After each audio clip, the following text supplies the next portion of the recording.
calling the March 24th, 2020 school board meeting to order.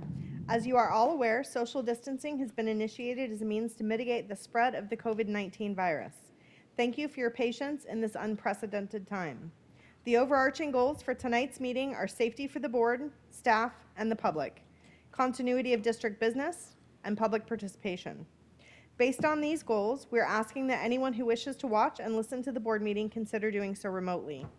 For our first board meeting under social distancing parameters, all members of the public who come to the meeting will be able to watch and listen to the board meeting from the front courtyard only, which is outside of the building.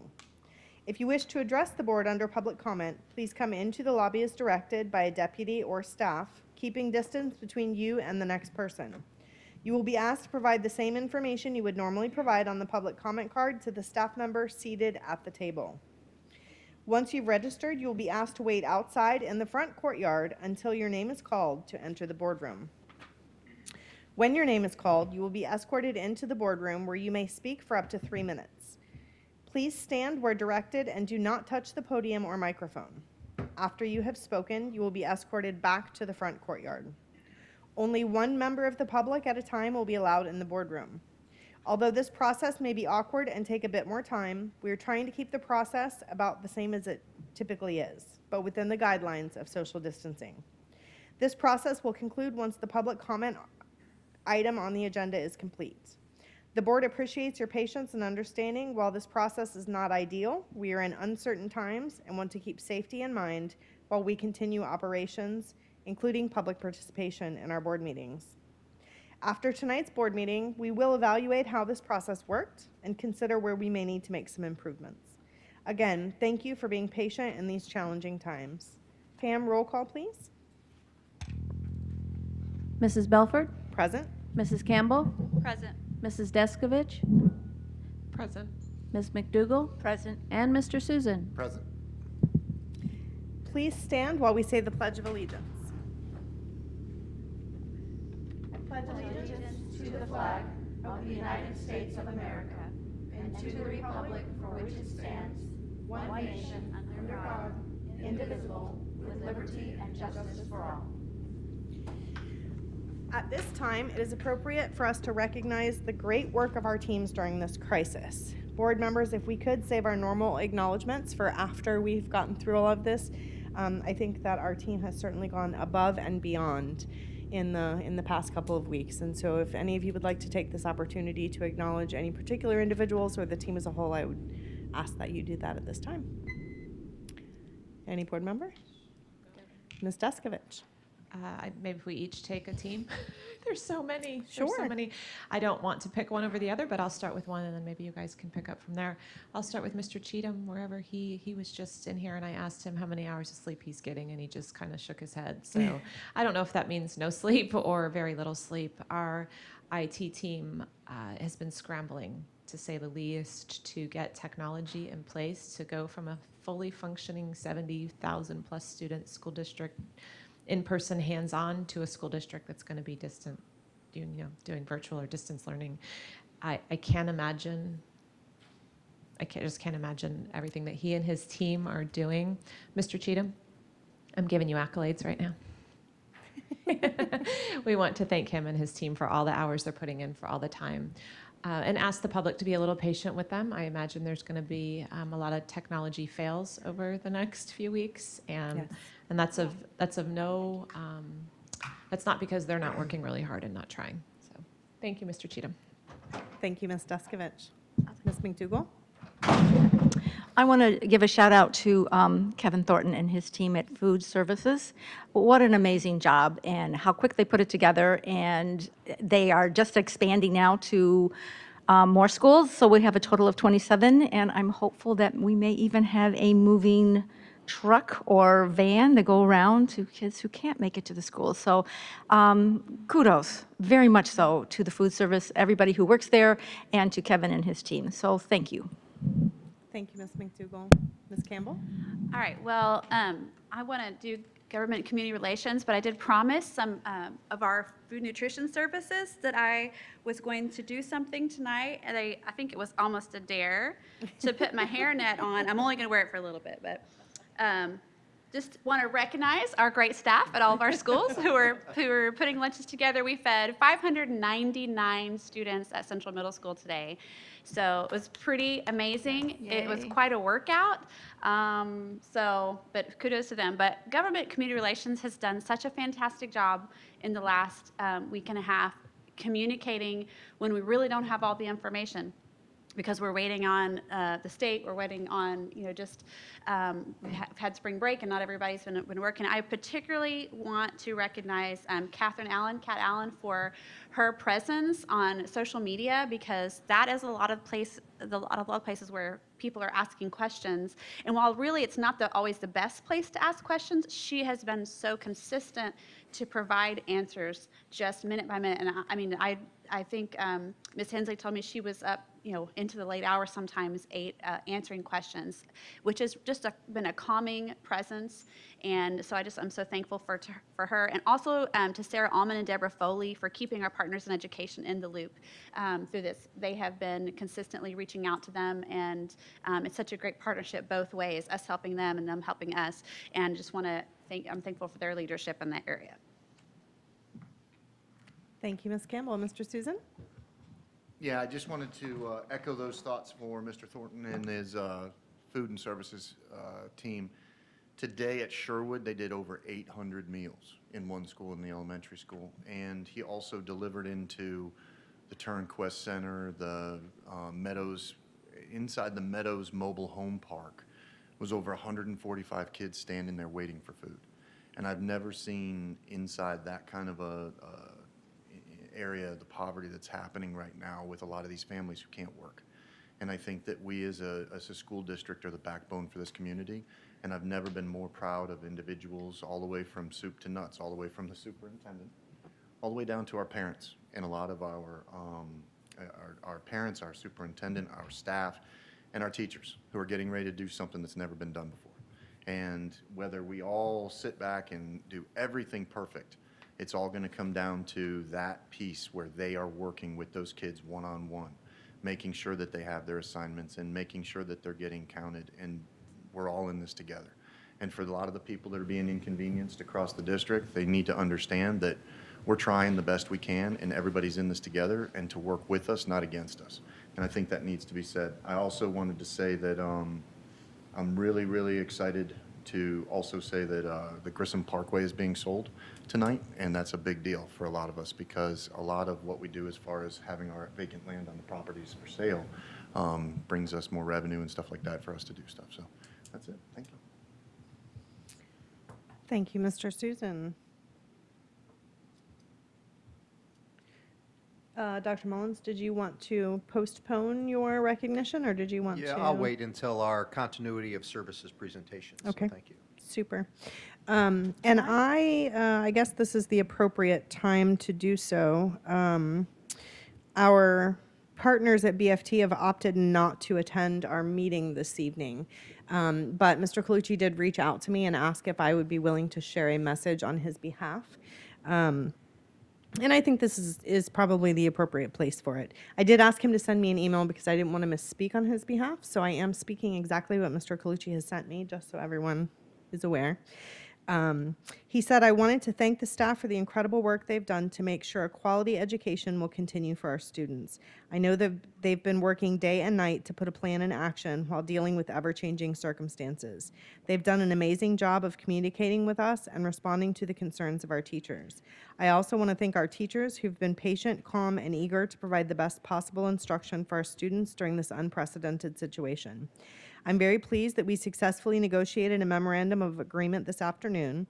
The parameters put in place in this agreement address many of our teachers' concerns surrounding COVID-19. This agreement will enable them to focus on providing the best possible education for students.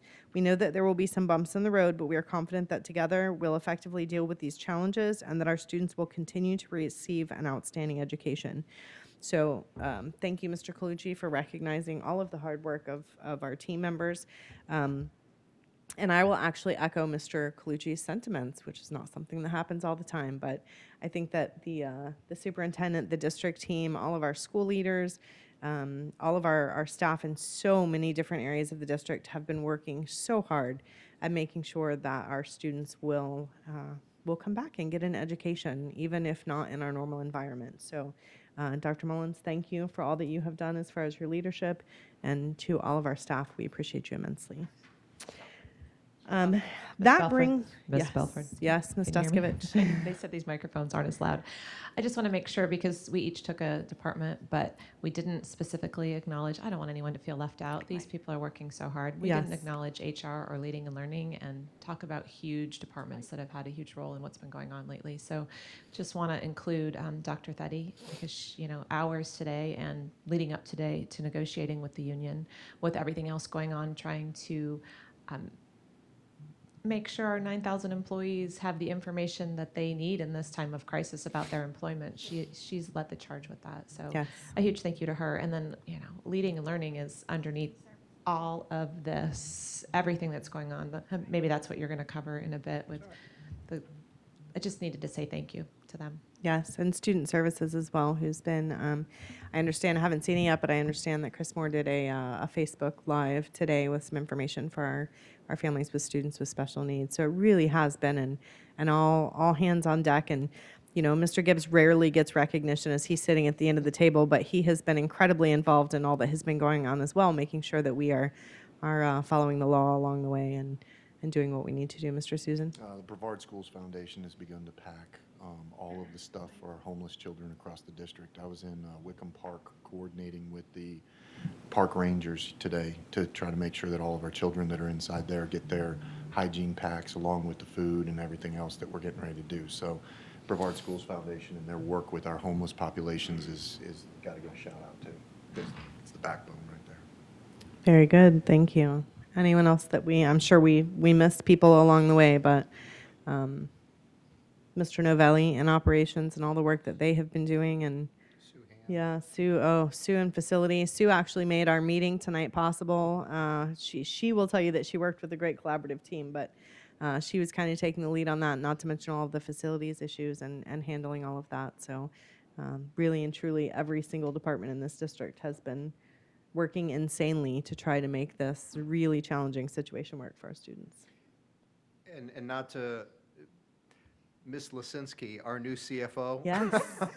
Boy, she sure came on board at a unsuspecting time, but just so fortunate to have her, and she has jumped in and been so supportive of our staff and is already helping make us better by analyzing and looking at what expense savings can we be putting into place right now.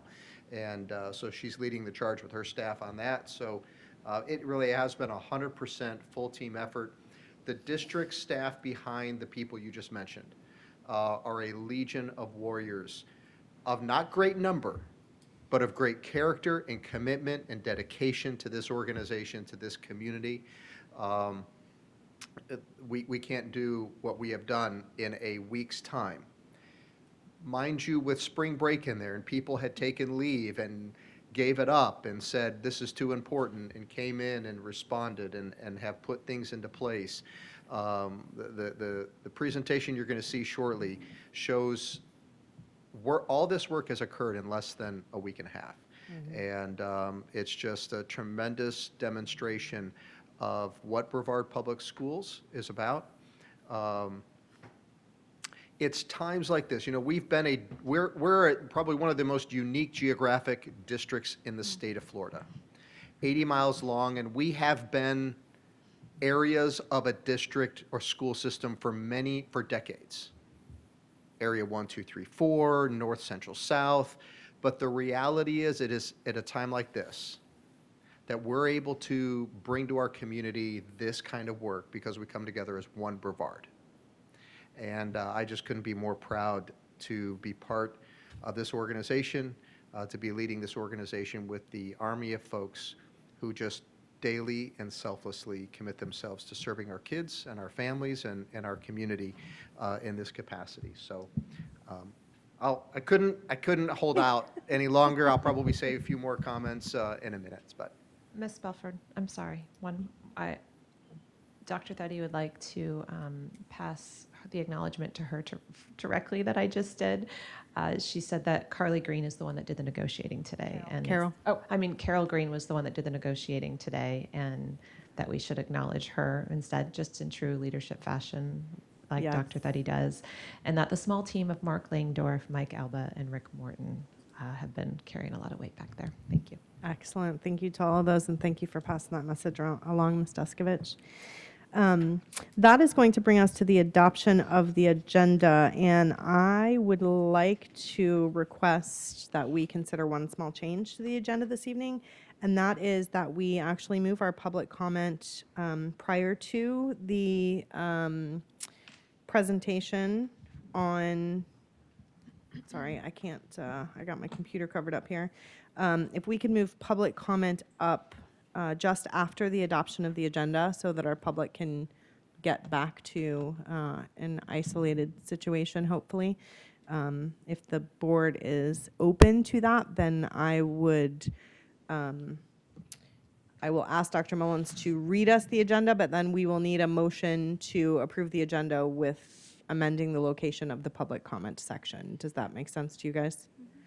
Okay, so Dr. Mullins, if you would give us the details on the agenda. Madam Chair and members of the board, on tonight's agenda, we have administrative staff recommendations, a presentation, 20 consent items, 4 action items, and 2 information items. You also have the yellow supplemental agenda, which are changes made to the agenda since being released to the public. Item A7 on administrative staff recommendations, F10 on student expulsions, F11 on meeting minutes, G30 on entry of final order, and G31 on procurement solicitations received revisions. Item G33 on temporary delegation of procurement authority, and H34 on draft resolution regarding the extension of sales surtax additions. Item H34 also received subsequent revisions. An FMEA recognition item and a Military Child Month resolution have been deleted from this agenda. What are the wishes of the board? Move to approve. Second. With an amendment. With the Open for amendment? discussion? Okay. Madam Chair, I recommend that we Campbell? amend the order of the agenda this evening to move public comment before the presentation. Okay, is there a second to Ms. Campbell's motion? I will second that. Ms. McDougall has seconded. Is there any discussion on the amendment? All right, then Pam, I will need to call for a voice vote on the amendment, I'm guessing? Yes, who seconded? Ms. I did. Campbell seconded? I'm sorry, Ms. McDougall. McDougall seconded? May I ask something? If the motion, the recommendation is adopt the March 24th, 20 school board meeting agenda and its revisions, do we have to have a second motion to? Okay.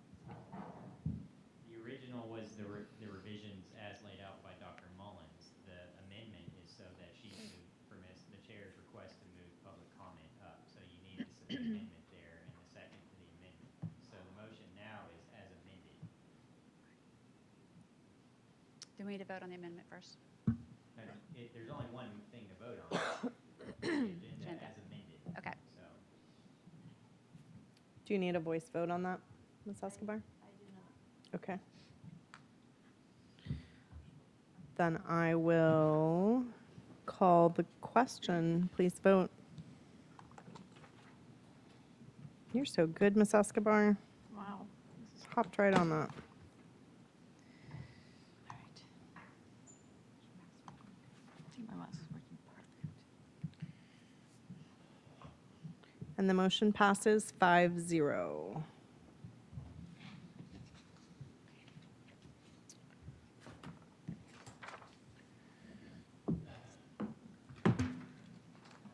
Okay. Given that we have moved our public comment to this area of the agenda, as indicated in my opening statement, I will call those who signed up to speak one at a time. A deputy or staff member will escort you to the boardroom where you will have 3 minutes to make comments. After the conclusion of your statements, you will be escorted back to the front courtyard. Please be mindful of social distancing parameters at all times.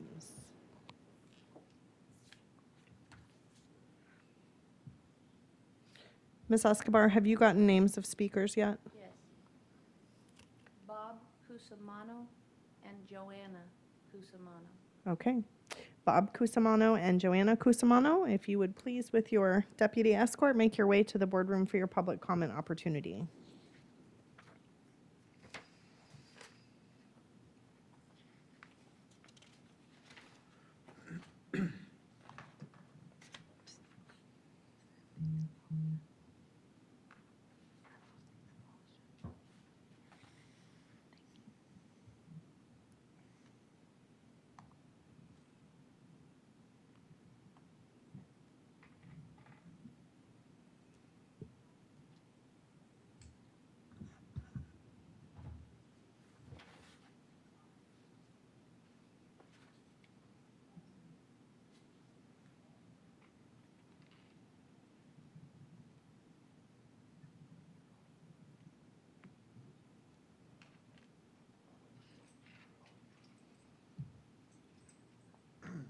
Thank you, Ms. Church.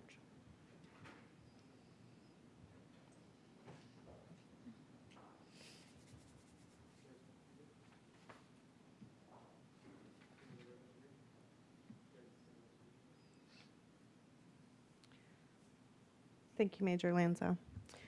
Mr. and Mrs. Cusimano, I do want to, I'm assuming that you all heard the instructions out there as far as standing back, so I will turn the mic on so you will have the opportunity to speak. Given the nature of what you've come to speak to us about tonight, I just want to make sure that you are aware that this is a televised meeting. So if there's any private information that you don't want to share, I just want to make sure that you keep that top of mind because it is going out to the entire world, okay?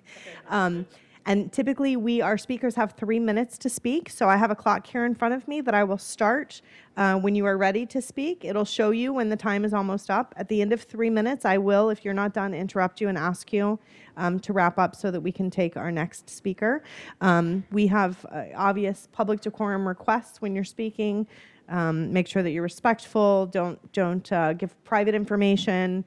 Name individual staff members, no profanity. We want to keep it family friendly, that sort of thing. So I'm sure we won't have any issue with that. All right, super. Then I'm going to go ahead and start your time and turn on your mic. Okay. There you go. I'm going to talk about my son Glenn and the expulsion. I'm going to talk about, start with October. He broke up with his girlfriend. People were texting, asking what happened. He was upset and impulsively, I guess probably from his ADD, he said to leave him alone and stay away. He did not make a threat or say he was going to use a weapon. We never saw the Instagram trail, but the one I did see just said that, to stay away, and others added to it and also put it on Snapchat. The sheriff saw it and said they did not even consider it a threat. The school said it was, so he was suspended. During the MDR, we didn't agree it was not from his disability. But the dean stepped out, said she spoke to the board on the phone, and came back with a decision to put him in ALC. She also stated said if we fight it, he would be expelled. So we went with the ALC decision. In February, the latest issue, friends were talking about sneaking drugs and knives into ALC and how they would do it. He joined the conversation, this was on a Friday, and in jest, like the others were doing, said he would sneak in a gun. Note, he did not make a threat. On Monday, he heard people talking about him. A person asked if she was on his list. He did not answer because he didn't want to get into trouble. That person went back to the group and said we were on his list, which was the start of the rumor mill. He was suspended based on hearsay.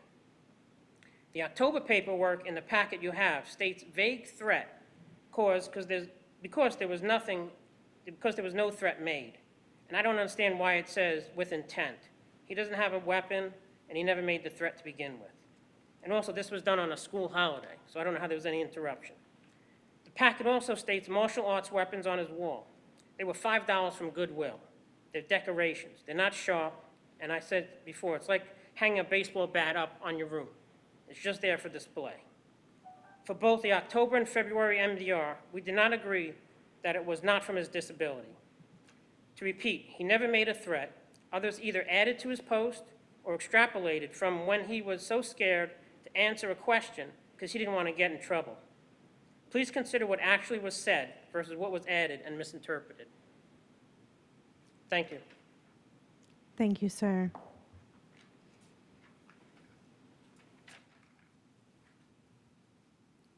Mrs. Cusimano? Good evening. Glenn has never been given due process for either the first incident in October or the second incident in February. For the first incident in October, somehow people mistakenly took what other students posted as something Glenn had posted himself. This created a misconception of what actually was posted. Glenn had stated his innocence from the very beginning. He even told, when we had the MDR, he never threatened anybody. For the second incident in February, statements about him are untrue. He is an ESE student with ADHD that just came out during the MDR, didn't even have the paperwork. He also has a processing disability. He has trouble getting what's in his mind out. So when they told him to write something down, he just, came what came to his mind. As a result, his statement does not reflect all that he believes happened. Glenn told me verbally, because he's good at telling you verbally what happened, his side of what happened. The accusations against my son, Glenn, leave out so much. They left out their part of what they were saying, because it was a conversation between everybody. How can my son, Glenn, be expelled when he has not been able to tell what actually happened in October and in February? Please remember that there are two sides to every story. And I'm a parent, and I believe my son. He's told me from the very beginning, and during the first MDR, I just stood there because she just wouldn't let us, she just told us verbally everything, and we just stood there. And my husband and I are not ones to start trouble. We just stood there. I said, my son did something, and we had to go forth. And then when the second one happened, I said, oh my gosh, this can't be happening. If I could tell you what my son's been through the school system, you would be shocked. And I just wish that you would consider not expelling my son, because he doesn't deserve it. He's been through a lot, and I hope that you can look into what really, my son would never threaten the school. He would never do that, and I hope you believe me, because my son would not do that. Thank you for your time. Thank you. Ms. Belford, may I, really quick? Are you just speaking to them? I want to ask somebody from staff to meet them in the hallway and show them a document that I was referencing earlier. Yes. Is that a yes, I may? Yes, you may address Okay. them. I reviewed the packet earlier today, and if Ms. Moore or Dr. Sullivan, whoever is appropriate and has that document right now in your packet, because you referenced that due process didn't happen, one of the documents is signed by, I don't know if it's by you, sir, or by you, ma'am, because we have a process for this. We have a whole hearing where you can come before 3 board members, and we can work through this of why you don't, work through the due process. That's where you petition to say you didn't get due process. And we've passed that because that document was signed. So one of them will meet you out there in the building, but they didn't want to be in here tonight. One of them will meet you in the hallway with that packet, and maybe you can review that with them, because I'm confused at I can comment on that if you want. We can tell you why we didn't. why you signed the due process. Yes. If the chair would allow, I would like to hear why you signed the due process, why you checked the box that said you didn't want the hearing, you didn't want the due process, and now tonight you want the due process. Yeah, the reason was, like I said in my first statement, that was the one in October, and the person that was in the room, the dean, she had told us, well, if you try to fight it with the board, you'll probably get him expelled. He goes, you got to go to ALC or you'll get him expelled. He goes, I wouldn't, she goes, I suggest you just do that. I said, okay, figuring that I would be trusting her because I didn't know, we never did this before. I don't know about the board, I don't know who you guys are, and just very nerve-wracking, scary, all that kind of stuff. It's like, ooh, do I got to go in front of this board? Then what are they going to do to us? I said, well, I don't want to do that. I want my son to stay in school. It's not the best of circumstances, but we'll go forward.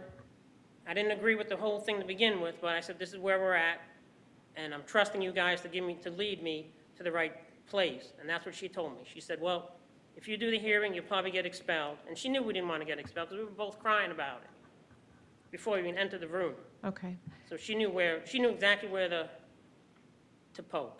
thank you very much. You're welcome. Does anyone Thank on the you, board sir. know, do you get an opportunity, are you presented with that option again when something happens at the ALC and you're now going to go through the expulsion process? So I Is that- think probably given the delicacy of this particular issue, if we could have them meet with staff outside, and then if you all would like to take a brief recess to individually speak with staff about any questions that you have prior to actually voting on the item, we could probably accommodate that as long as it's not, I mean, I don't want to drag the meeting on for all Right. night long, but I certainly want to make sure that I our do have- questions I are have that question answered. and a couple other for them. So if Okay.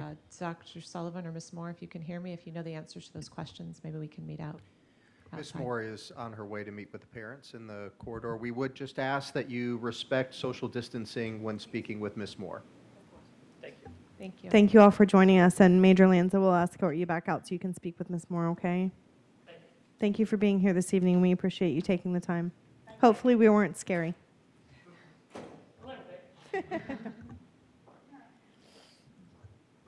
Okay. That concludes our public comment section of the meeting, and I believe, Dr. Mullins, that brings us to the administrative staff recommendations. There are 3 persons on this evening's agenda for the board to consider. What are the wishes of the board? Second. Moved by Mr. Susan, seconded by Ms. Duskovich. Is there any discussion? All right, please vote.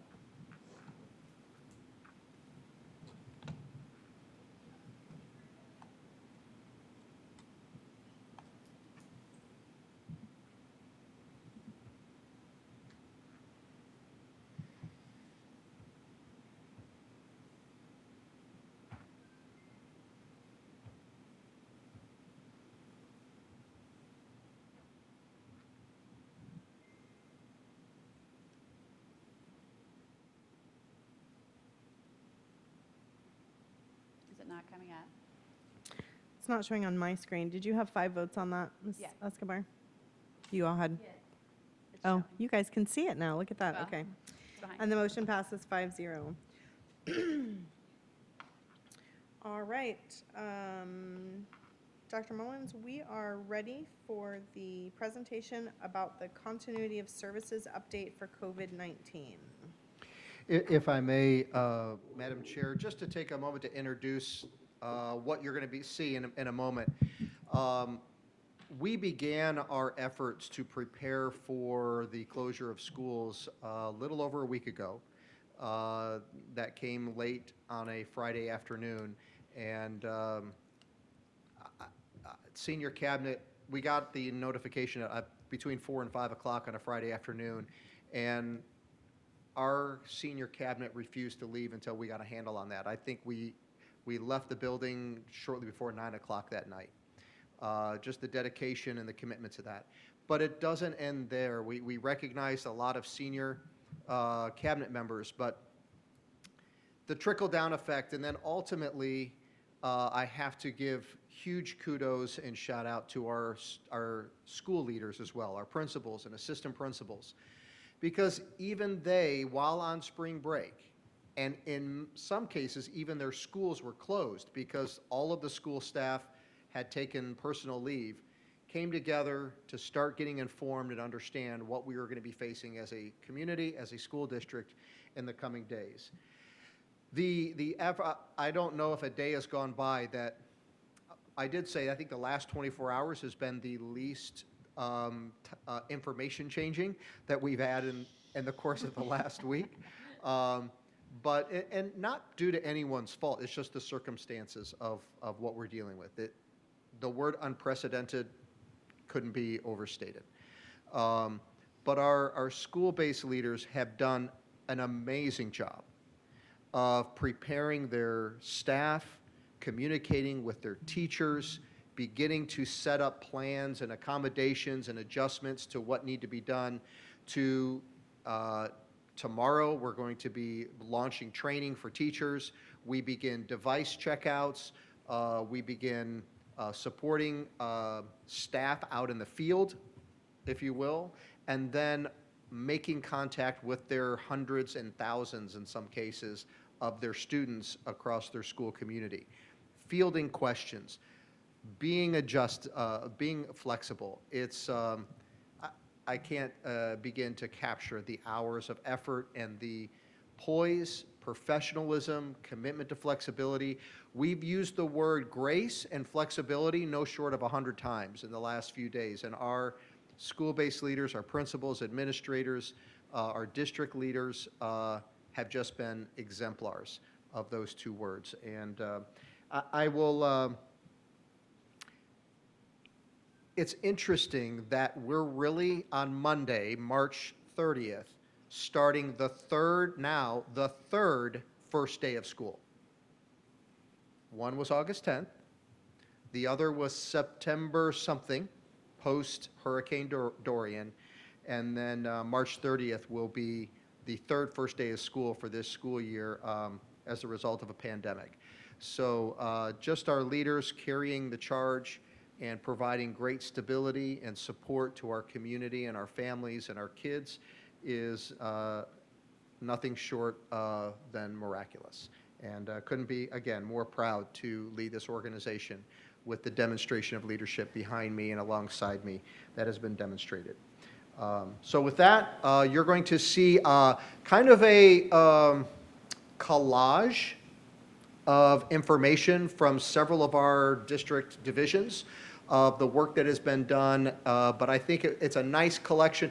It's not fancy, but it's functional and it's practical given all of the other things they're doing, but we wanted to give the board a glimpse of the work that's been done over the last several days, as well as it's a good reference for our community as they begin to understand what an organization that consists of over 9,000 employees, over 70,000 clients, over a stretch of 80 miles in 83 different sites of learning. Well, probably closer to 90 sites of learning when we take in our special centers and so on. So with that, I'll turn it over to the presentation.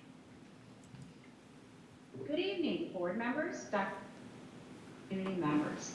In this presentation, cabinet members will provide an update on how each division is ensuring continuity of services through restrictions in response to COVID-19.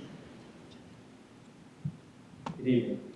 Educational Technologies COVID-19 update to the board will cover how we're handling the challenges of online education and communication, loaning of devices to students and staff, procuring hotspots, and dealing with the possibilities of a remote workforce. Online education and communication. Our teacher technology integrators have been creating new instructions and providing training for instructional and non-instructional staff members. They've also created materials to support online learning for our students and parents. Finally, this team has been supporting and configuring our Focus Gradebook and the Launchpad to support Brevard's online educational and additional communication needs. Device availability. Computing devices. Our network team has been updating system protocols and configurations, installing necessary software, and working to create device loan documentation. Our staff is working with school leadership on distribution plans. Internet hotspots. We're working to procure devices from service providers, although they're experiencing low inventories. To understand the needs of both our students and staff, and we continue to partner with our community for support on purchasing these devices. remote workforce. In the event that some staff can no longer report to their various offices, Educational Technology is working to enhance Brevard's software and hardware systems to support the technological challenge that a remote workforce will present to our network. This situation has presented challenges, including new protocols, configurations, in addition to a large number of devices possibly leaving our campuses. I would like to thank the ET staff and many partnering departments for all their work that they've done. Thank you. Next 4 slides will review the functions of student services, including exceptional student program support and administration, English language learner program support, mental health supports, and what is happening at our alternative site programs. Students with IEPs are included in the standards-aligned instructional continuity plan to the same extent as all other students. Web links are included, providing digital supports for accessing instructional materials on grade level for both students with disabilities and English language learners. Instructional Skype, Zoom, and or Google Chat will be used to connect with students and monitor progress. Paper packets will be provided as needed. Individualized assignments as appropriate will be posted in Google Classroom, Focus, or sent via email. Students on access points and blast sites can materials through the unique portal or PDF. Additional instructional materials may include TouchMath and PCI. Parent resources will be available on the ESE webpage. For the related services of speech and language, deaf and hard of hearing, visual impaired, or occupational and physical therapy, virtual specialized instruction will be provided to the greatest extent possible. In order to maintain compliance with special education and related services, exceptional student education support specialists, school-based teachers and staff to ensure compliance with IEP services. This plan may include specialized instruction and related services to the extent it can be practiced remotely. All areas of a student's IEP or Section 504 accommodation plan will be considered. In Section 504, teams will monitor each student's progress and determine what, if any, remediation may be needed upon return to the student's placement. Any and all required evaluations or meetings may also be held remotely and virtually to the extent practical. If there is any type of delay, the nature and extent of the delay, and a plan to move as quickly as possible to prevent further delay shall be documented. ESE support specialists will begin assisting schools to schedule virtual meetings the week. Outside agency providers will continue to provide telehealth services to their current caseload of students. School counselors, social workers, and psychologists will check in with current student caseloads via BPS virtual platforms and will initiate new referral parents or teachers. School counselors, social workers, and school psychologists will work to connect families and students to resources, collaborate with instructional plans on IEP 504 and problem-solving meetings, and will follow up with parents and families to support virtual school attendance. Behavior analysts and techs will collaborate and consult with school staff and families in problem-solving virtual meetings. They will also provide resources to school staff and families that support student behavior as academic expectations comes to our living rooms. Our Students in Transition team will provide supports and services to ensure students in transition have access to technology for instruction or packets, and that their personal needs are also being met, such as food and clothing. Our alternative sites include the Department of Juvenile Justice, the Brevard Group Treatment Home, our 2 special day schools, Fieldston and Riverdale, as well as our 2 alternative learning sites. At our DJJ site, our teachers developed work packets by grade level and course for 30 days. Students will continue to attend class with DJJ staff monitoring them and helping. Teachers will be available for staff to call them for academic help as needed. Students will receive weekly phone calls to check in on their emotional and academic status. At the Brevard Group Treatment Home, students will attend school during the normal time with Aspire staff providing the supervision and guidance. Our teachers developed packets by grade level and course for 30 days. Our teachers met with Aspire staff, explained student work, provided sample work problems, and answer keys. We'll call each student twice weekly to check on their emotional and academic status.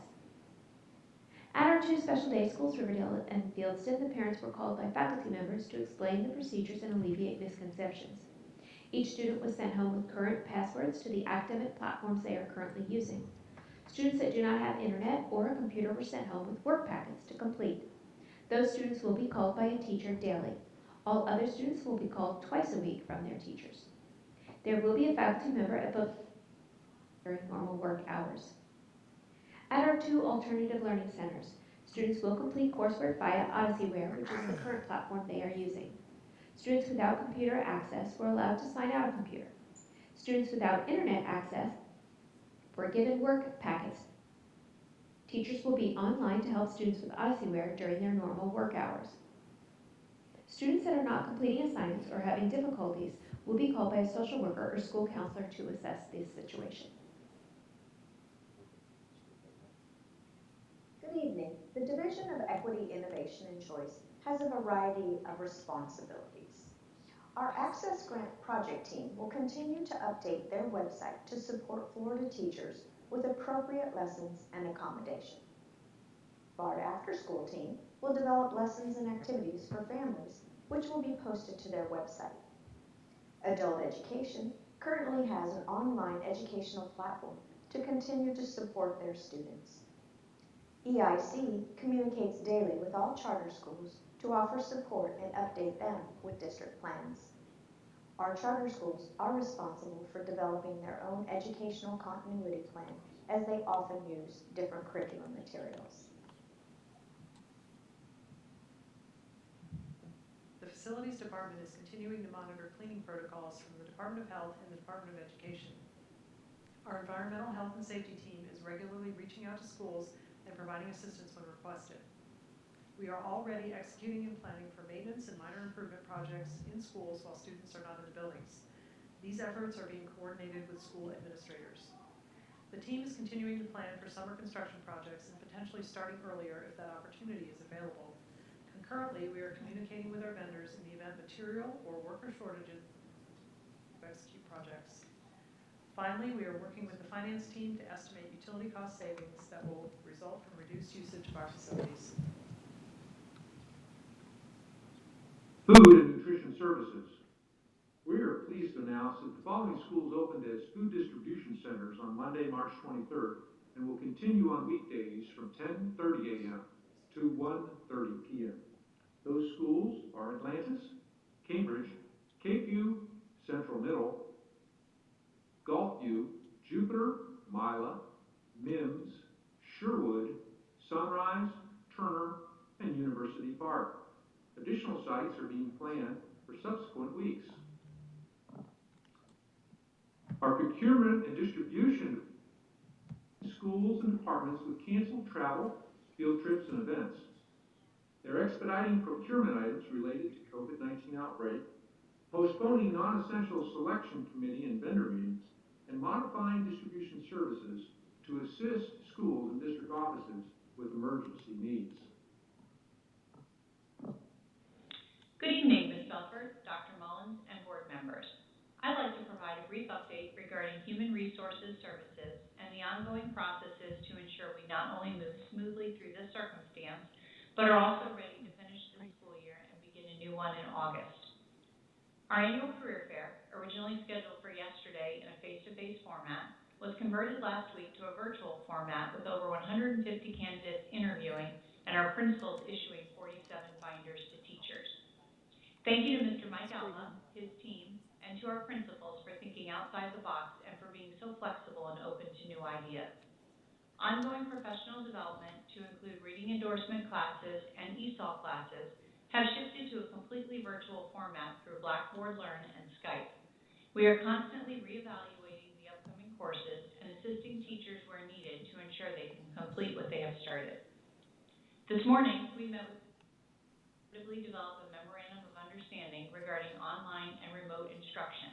I know our teachers are embarking upon a new process in teaching and instruction, and I appreciate the positive attitudes and the support of the BFT and of all the teachers and staff.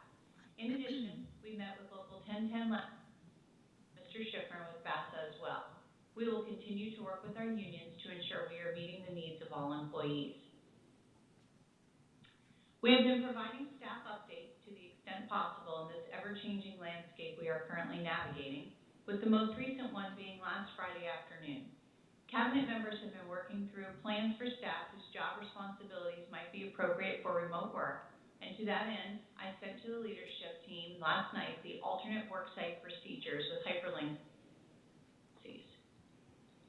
Finally, while planning for the immediate circumstance in hand is a priority, we are also running a parallel process to ensure all daily operations of HR and the district continue to run smoothly, to include typical spring processes of supplements, reappointments, issuing, just to name a few. As we modify these routine tasks to our new way of work, we will be communicating directly with the leadership team to keep them informed and apprised of any changes. Thank you so much. Good evening. Thank you for the opportunity to share the elementary instructional continuity plan. We are developing a website for our parents, teachers, and students to be accessible through. We will be asking students to log into Focus each and every day for attendance and information on their daily lessons. Teachers will be pushing out lessons via Focus. Remember, you can get to the Focus app, the Launchpad. We will also have a link on the main page of the BPS website into the Elementary Instructional Continuity Plan. Once a teacher or student logs into the elementary school learning platform, they will see a link to the grade level in which their lessons will be stored. There will also be links to the library, to PE, to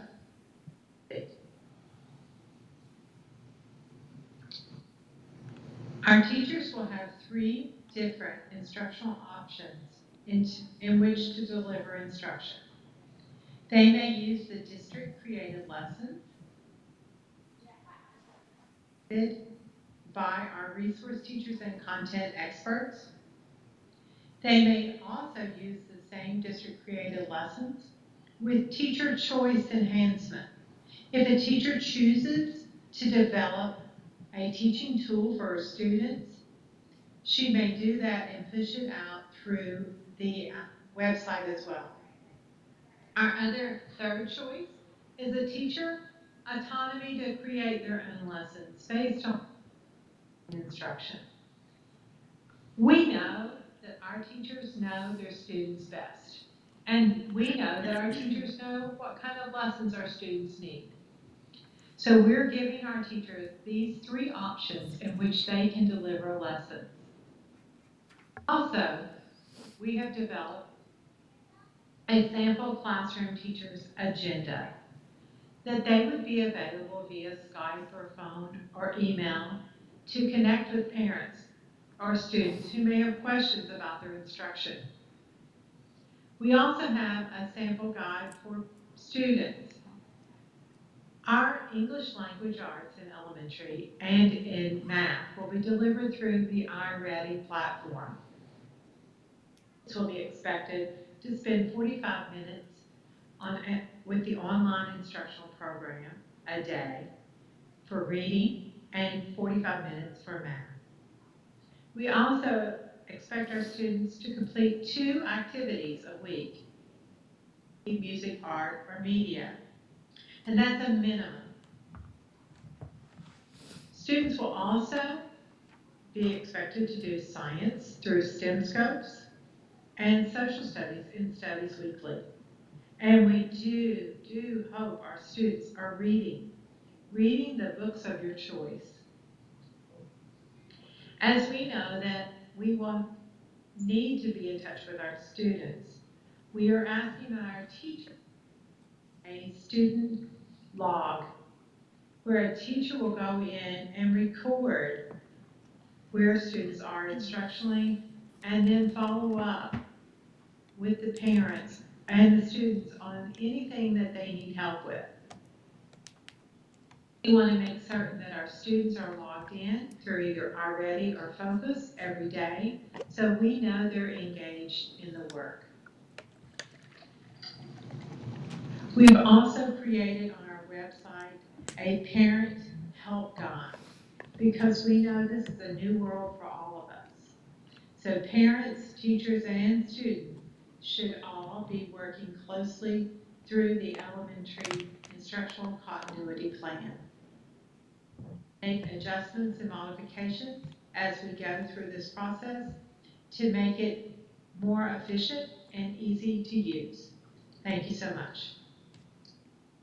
Secondary Leading and Learning has been focusing on leveraging our existing resources and learning.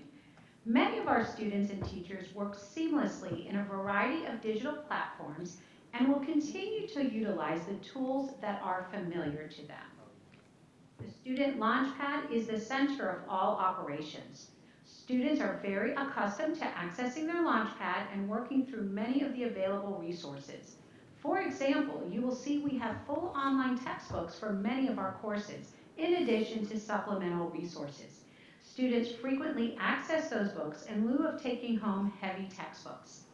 BPS Overdrive, now Libby, is an online tool that allows students to check out free library books in an ebook format.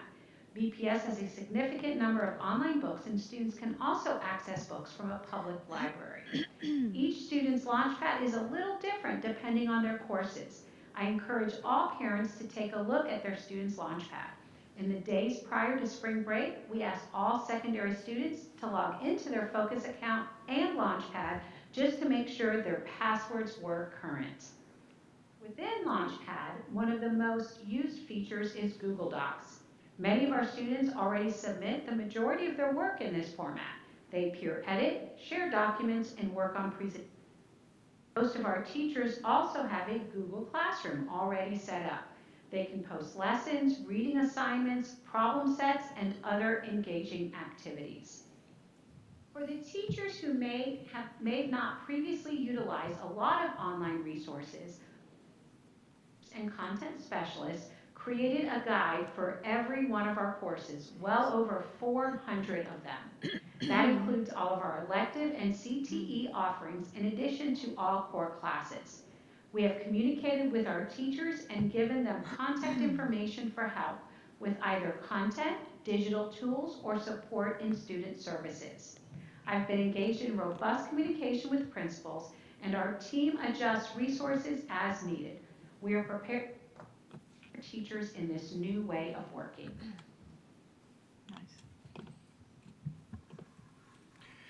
So again, I hope that gives you a glimpse of the work that's been going on behind the scenes. A lot of that will be going live tomorrow with additional supports for teachers. Our principals, again, have been amazing in adapting all of these resources and supports to their staff. They have created creative meeting environments.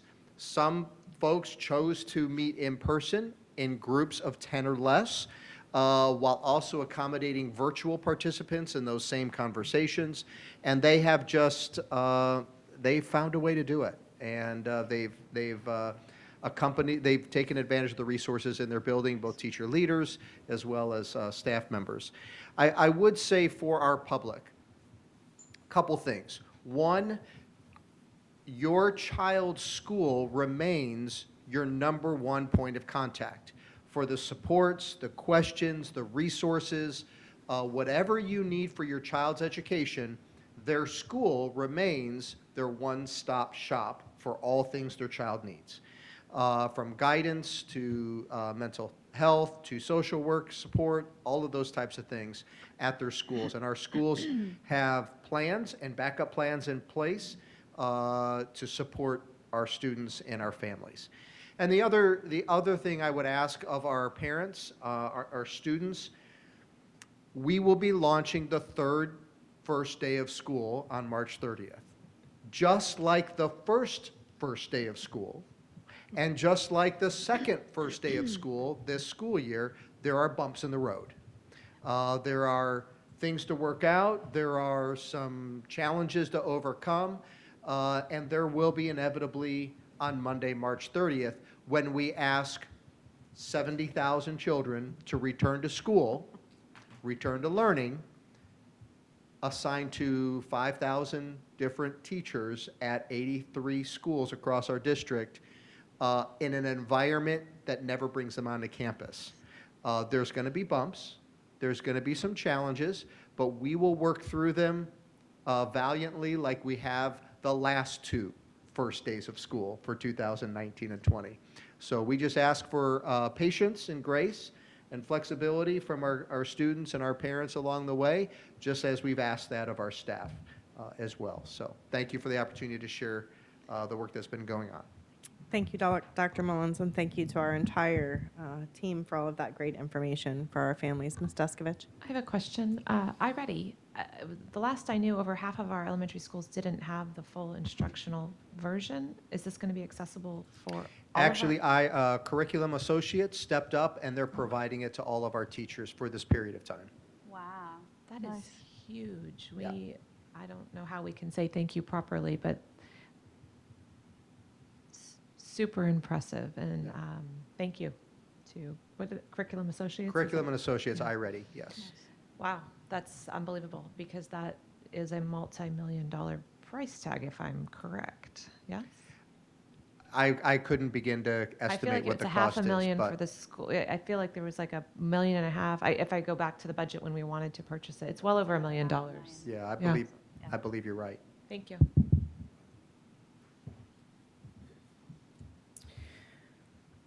Okay, board members, at this point, we are approaching our consent agenda, and we should have known that tonight was going to be a little bit squirrely, and it's not because of our technology or our social distancing, as it turns out. Per the recommendation of Mr. Gibbs, instead of recessing to allow discussion with individual team members, his recommendation was that we consider pulling the item, because we don't really want to have discussion with our staff on camera about details about this situation, right? Because it's about a student. So Mr. Gibbs's recommendation was to pull the item from the consent agenda, move it to the end of our meeting, and we can stop filming and have discussion on that. So that was my plan, was to ask you all for a motion before we went into the consent agenda. But then I just got an email from Dr. Sullivan, who says that Ms. Moore and she spoke to the parents, and they are all good on next steps. So Ms. Moore has joined us in the back of the room, I think in the event. Oh, and it looks like maybe Dr. Sullivan as well. Okay, we're still at 10. Yeah, we're still at 10. So,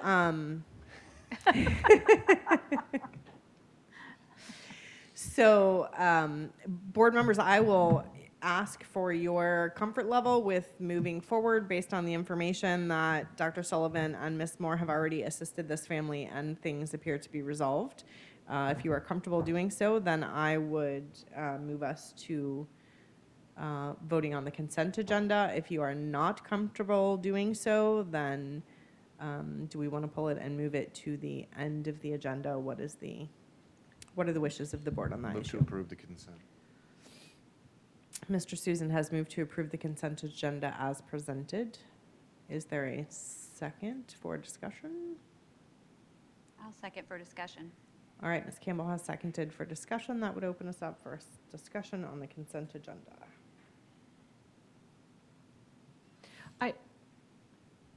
If nobody else has concerns, then I can pull it and we can vote on it, and I'll just vote no, because I still have some more questions, and if I'm the only no vote, then it doesn't hold us up. If other people have concerns, then I say let's move it to the end and do, you guys following me? I know I'm talking in fragments. I think I'm tired. I'm also fine with moving it to the end. We'll have the same ladies at our disposal for discussion. My question is, would we be moving the entire agenda item, which includes all the student expulsions, or just removing that one from item? Ms. Escobar has indicated that she is capable, if a board member were to request to pull item F10, attachment 2020-62S from the consent agenda, that she could accommodate that need. I would also like to see if we could, I don't have a problem moving it to the end and discussing it. I think it's a good idea. I don't have, I don't want to make this a No, no, no, I huge have deal. some I don't have a questions. ton of questions. I just need a few more tiny confirmations before I'm comfortable. So if you Yeah, guys me are too. all okay moving okay. it, then Okay. do I make a motion to amend? Is that the? So I'll move that we remove from item F. May I make a 10. suggestion that we yes. pull that item first and vote on the rest of the She's consent amending it items? the right way. Is that okay? Yes. And then She's doing we'll it the right Can we work just, on that one? can we Yes, just so remove the Ms. item? Campbell is offering an amended motion Right. to, just pull from item F10, the expulsion 2020-62S. Second. does that work for you, Ms. Escobar? That's the proper way to do it. That way we can leave the rest in place Yes. on F10. Just so you know, I seconded her motion. Yes, Mr. Susan seconded the motion to pull that item from the consent agenda. Is there any discussion on the motion? All right, then are you ready for me to call for? You're a trooper, Pam. We love you. I don't think we've ever done that before. Just Squirrely. clarification while she's typing, it will be unrecorded as well. So when you're finished with the meeting, you will recess so they can clear us, and then you will discuss the specifics of the student discipline off air, unrecorded, because it is about student discipline. Okay. And then how do we vote on the final vote? Okay. Ms. Escobar can continue to take minutes, so she has to record the minutes. It's just not recorded because you're going to discuss student discipline, which is exempt from the sunshine. It'll be off air and unrecorded. Thank you. Thank you, Mr. Gibbs. Mr. Gibbs, may I read you what I have written? Sure. Approve the March 24th, 2020 school board meeting consent agenda with the exception of pulling 2020-62S from item F10, and the item will be discussed and unrecorded off air. Yes. Okay. She's good. She's very Okay, so Ms. Campbell made that motion, correct? Yes. Yes. Mr. Susan, yes. Mr. Susan seconded it. So now we vote on the amendment, and then we come back and vote the whole thing. I think we can vote on the whole consent agenda with this, correct? Yes. You have to vote to approve the amendment, then you vote to approve the act. It's as amended, it's without that one item, so you just then move to approve the consent as amended. We didn't vote on the amendment. Right, so You have to vote on the The amendment. motion pending is without 2020, so she removed it, so the Okay. consent item is F10 as amended. But the motion was to amend, so we have to approve the motion to amend, which the second did, and then we vote, and then we go back and vote on the whole Yes. thing. Yeah. So we're voting now on the amendment. So Pam, are you good with that? Do we need a voice vote on the amendment? Let me ask you one more thing. I'm sorry. I just want to make sure I don't mess this up. So if we are removing 2020-62S, do I have to do that now before they vote and move it to someplace else? Or, I don't know how the system's set up, so I mean, if you just want to do it by voice and then go in and fix it later, you can do that. let's do that. That way we're not messing somebody So up. it's a separate attachment within. So would you like for me to call for a voice vote on the amendment? Yes. All right, at this point, I will take a voice vote on the amendment. All in favor? Aye. Any opposed? All right, so the amendment passes 5-0, Pam. Okay. At this point, I will ask for the board to provide direction on approval of the consent agenda. Move to approve. Second. Moved by Mr. Susan, seconded, who seconded? I did. Seconded by Ms. McDougal. Is there any discussion? All right, please vote. Dr. Mullins, I totally skipped your little blurb about the consent agenda. I'm sorry. And can we do a voice vote on that one too? Sure. All right, I will take a voice vote on the motion to approve the consent agenda minus item F10. All in favor? Aye. Aye. All opposed? All right, motion passes 5-0.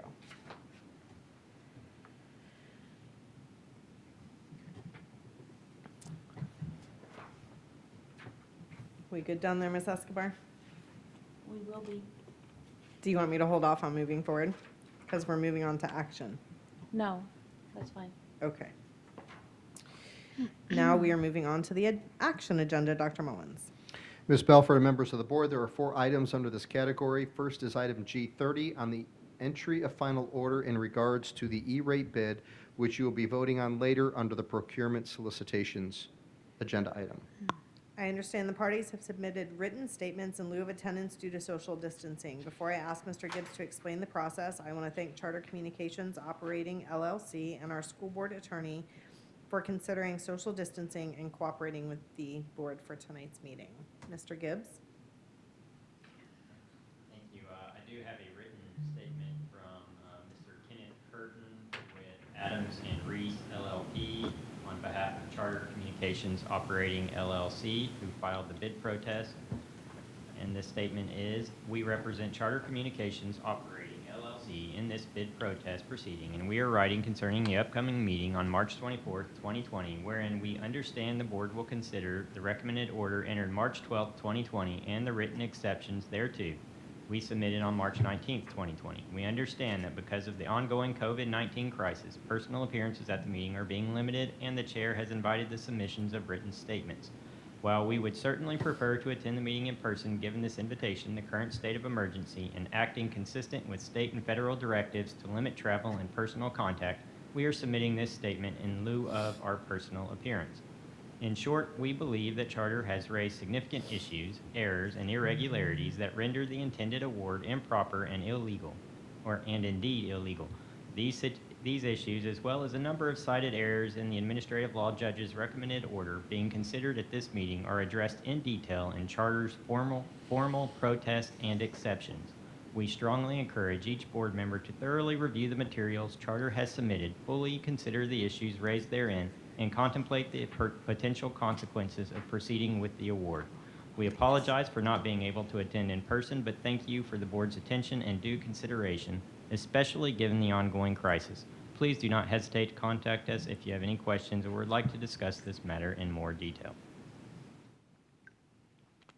Thank you, Mr. Gibbs. Did you also want to give any explanation as to process on this, or would you just like to let the recommendation stand? Right. As I don't know how many of these you guys have done, but as a protest with exceptions filed, the board has to, by statute, vote on each exception individually, and then you'll vote on how you want to handle the overall process. So the way I recommend setting it up is go through the exceptions one by one. You'll vote on each one, and then you'll discuss, and you can have discussion under each exception, and then you'll discuss the issue overall, and you can either approve the recommended order by the ALJ or modify it, or you can just accept the exceptions filed, and then you would have to go against the recommended order and file your own order. Are there any questions? So just to clarify, I'm going to ask the board members to vote on exception 1 and then exception 2. And then you'll have a discussion on how the board wants to handle it. If you grant the exceptions, you'll have to decide whether you want to grant on one of the grounds and what you want to do with the bid at that point. If you deny the exceptions, you can still deviate from the recommended order if you wish to, or you can approve the recommended order in whole. If we approve the exceptions, Then you're saying that the recommended order was invalid for a reason, for the reasons stated. If you deny the exceptions, then you are saying the recommended order was not invalid. You can still discuss it and go a different direction from the recommended order based on all of the arguments raised. You do not have to approve the recommended order. It's just you're saying the issues raised by the exceptions are invalid, or you do not believe they're valid.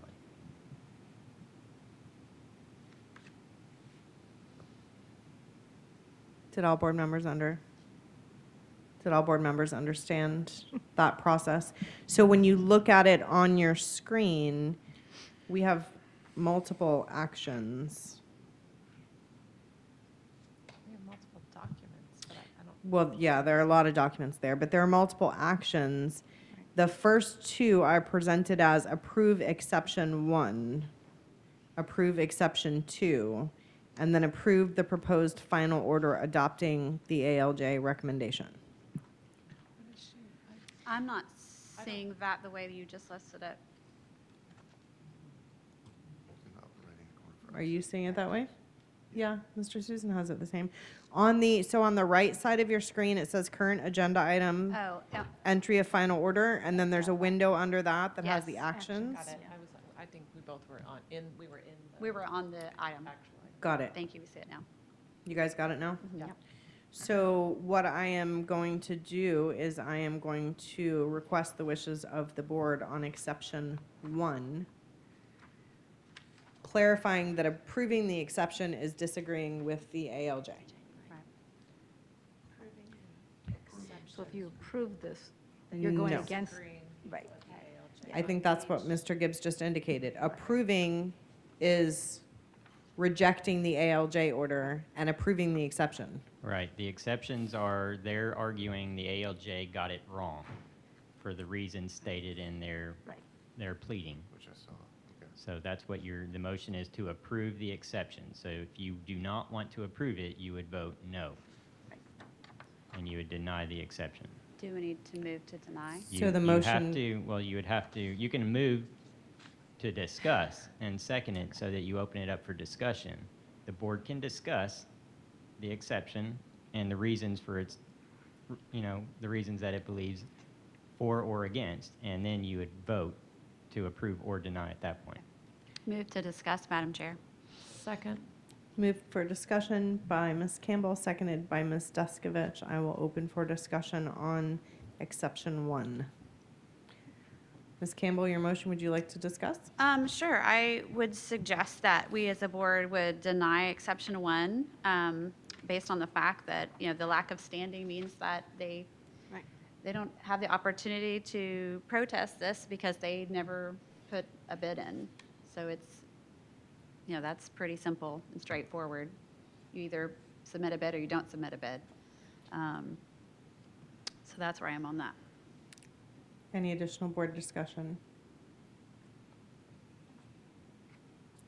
All right, then I would request a motion to approve or a motion to deny so we can move forward on this action item. Well, it would be a vote, so if Just you a do vote. not wish to, the motion is motion to approve. Okay. So you would just vote, and if you do not want to approve it, you say no, and it will not pass. So Okay. the exception will be denied. I have a question. Why, in 3 years on the board, I've never seen us have a recommendation of a motion to approve, and then we have to, why wouldn't this have been presented reverse? Why do I feel like we're being tricked? You either have, you don't want to say you're denying it. They're asking you to Yes. approve their exception. That's So- what the party is asking you to do. They Right. filed the pleading.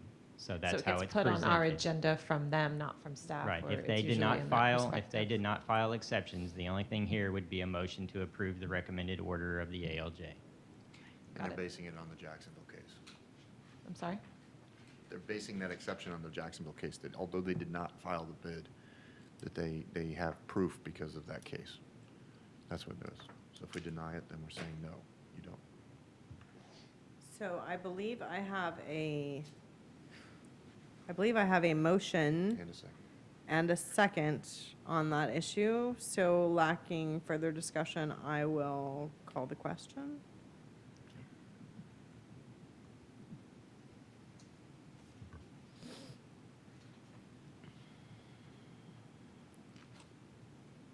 Can you guys see the vote up there? Because I can't see it. 5-0. And the motion fails 0-5. At this point, that will move us to exception number 2. What are the wishes of the board?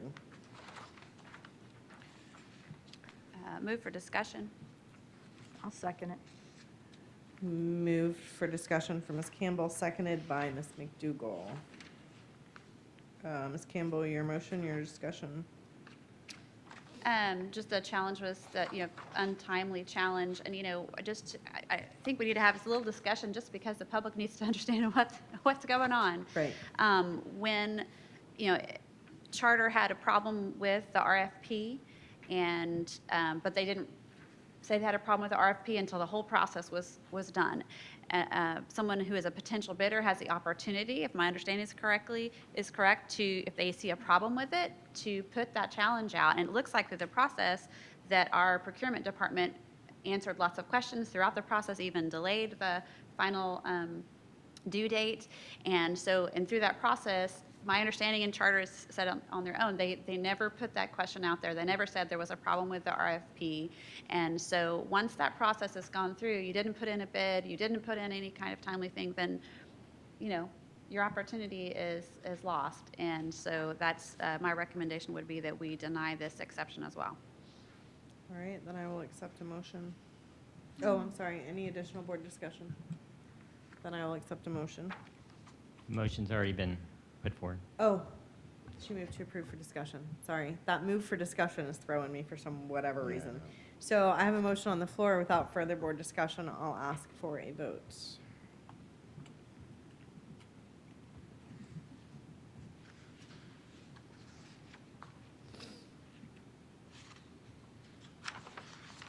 And the motion Was rejected. 5-0? Yes. All right, motion was rejected 5-0. Okay. This brings us to our third action on this agenda item, which is to approve the proposed final order adopting the administrative law judge's recommended order of dismissal and dismiss Charter Communications Operating LLC's protest for lack of standing and failure to timely file its challenge to specifications. What are the wishes of the board? Move to approve. Moved by Ms. Deskovich and seconded by Mr. Susan. Is there any additional board discussion? Okay, I just want to make sure I'm voting the right way. This is a normal vote. I know, okay, that's what I was thinking. I said, okay, just want to make sure I understand it. Okay, thank you. Unbelievable. Any additional board discussion? Does someone want to explain that more to Cheryl than me saying it's a normal vote? I mean, Cheryl, do you have I get more? it. This is to approve the ALJ's recommended order. So we're approving the ALJs. It's now worded Yes. in the positive, Right. so we're voting in the way that it's worded instead of having to reverse it. Okay. We all good? I'm good. All right, then I will call the question.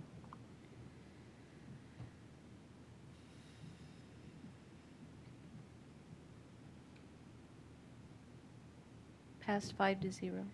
And the motion passed 5-0. Thank you, Ms. Escobar, for your patience, and Mr. Gibbs for getting us through that wonkiness.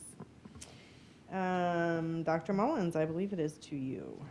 Next, we have item G31, which are procurement solicitations. What are the wishes of the board? Move to approve. Second. Moved by Ms. Campbell, seconded by Mr. Susan. Any discussion? All right, please vote.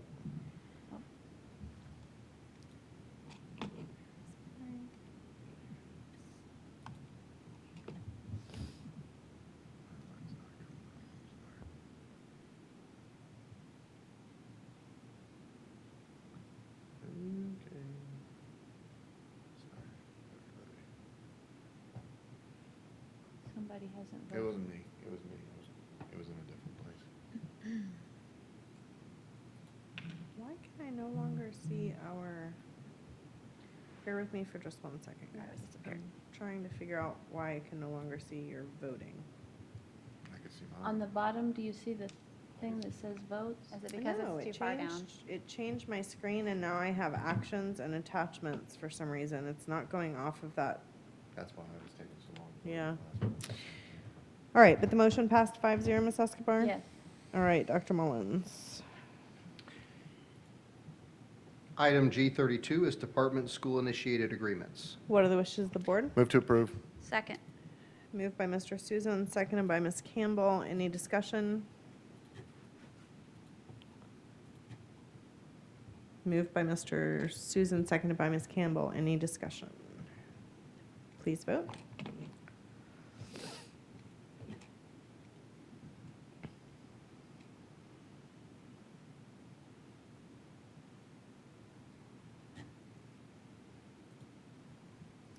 5-0.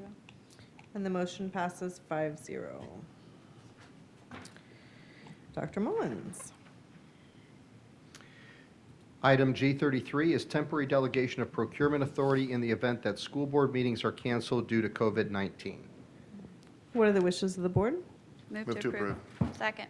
Moved by Mr. Susan, seconded by Ms. Campbell. Is there any discussion? Ms. Duskovich? Real concerns with the recent activity from the governor. Initially, the order to cancel all school board meetings through June 30th. It makes a lot of us a lot more real to me. If we couldn't have figured out ways to meet tonight, or if they want to come down a little more heavy-handed and making sure we can't leave, that hands a lot of authority. Not that I don't trust or look for superintendent, but that eliminates oversight on, on contracts, on budgets. I'm very uncomfortable with this. Am I the only one that has concerns? Not at all. It's my understanding this particular, sorry, Madam Chair, this particular item is just allowing him to do that specifically with procurement.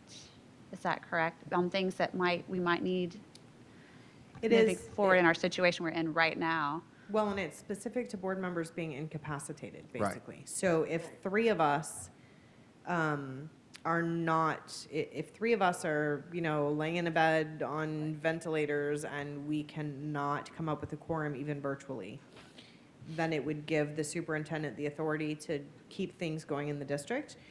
And in addition, if he were to not be able to function, then it would delegate to his deputy.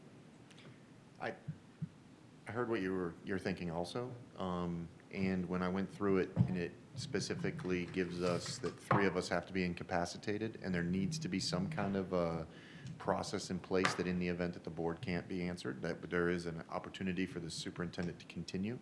I did have some extreme concern when I heard about it at first, but then once I realized that it only triggers if three of us are not able to make it due to incapacitation, just like Ms. Belford said, that's when I realized that this was something that I could approve.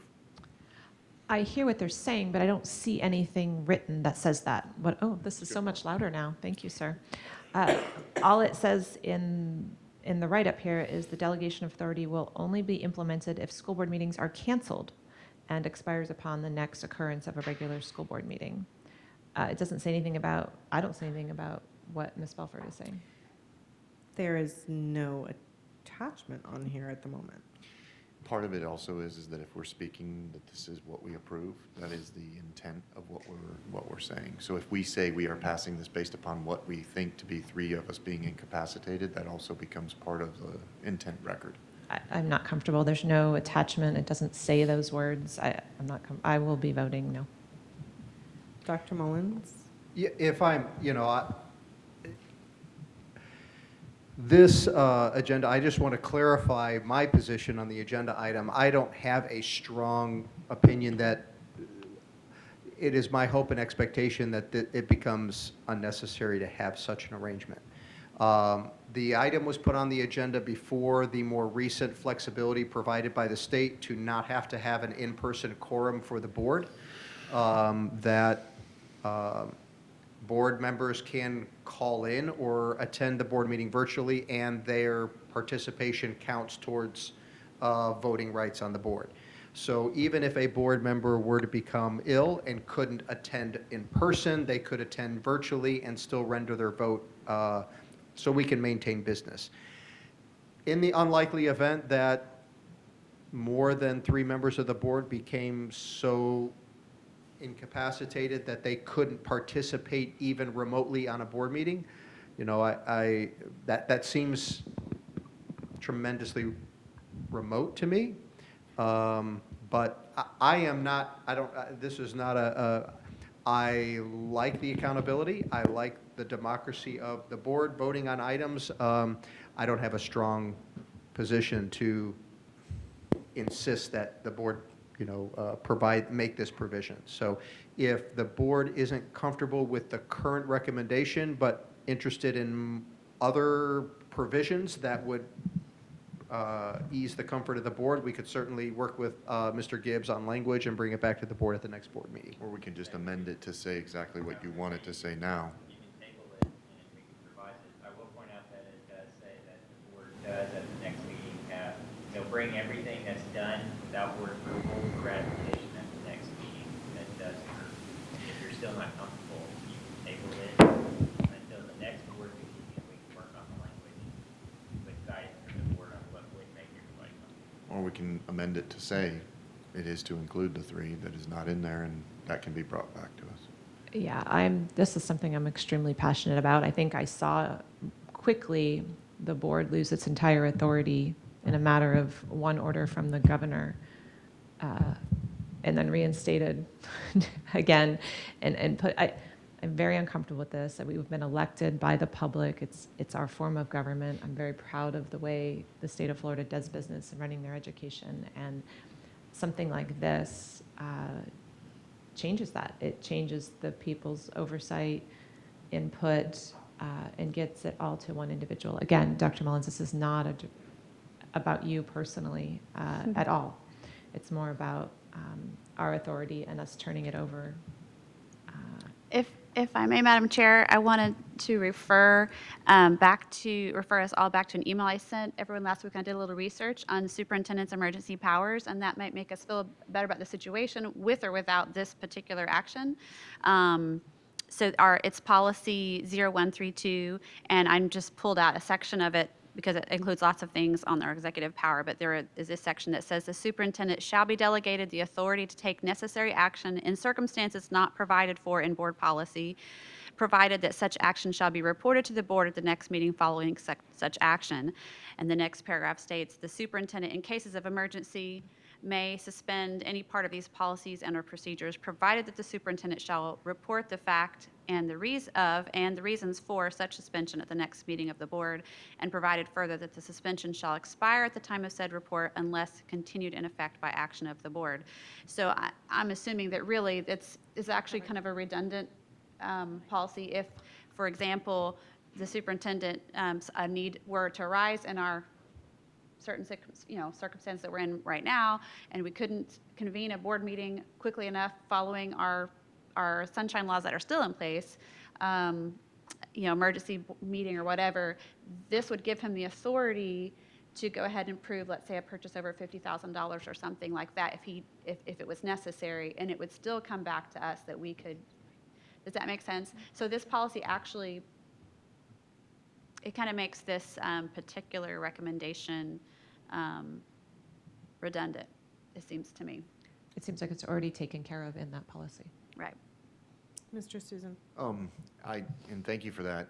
I think where the difference between the two is that states that if we have another school board meeting that is coming up and he can make those decisions and move to that next school board meeting, the only issue with that is that if there's an issue where we can't have a quorum, we have emergency meetings, we have issues that are coming up, we need to be able to have a process in place if we can't have a quorum to be able to move the district.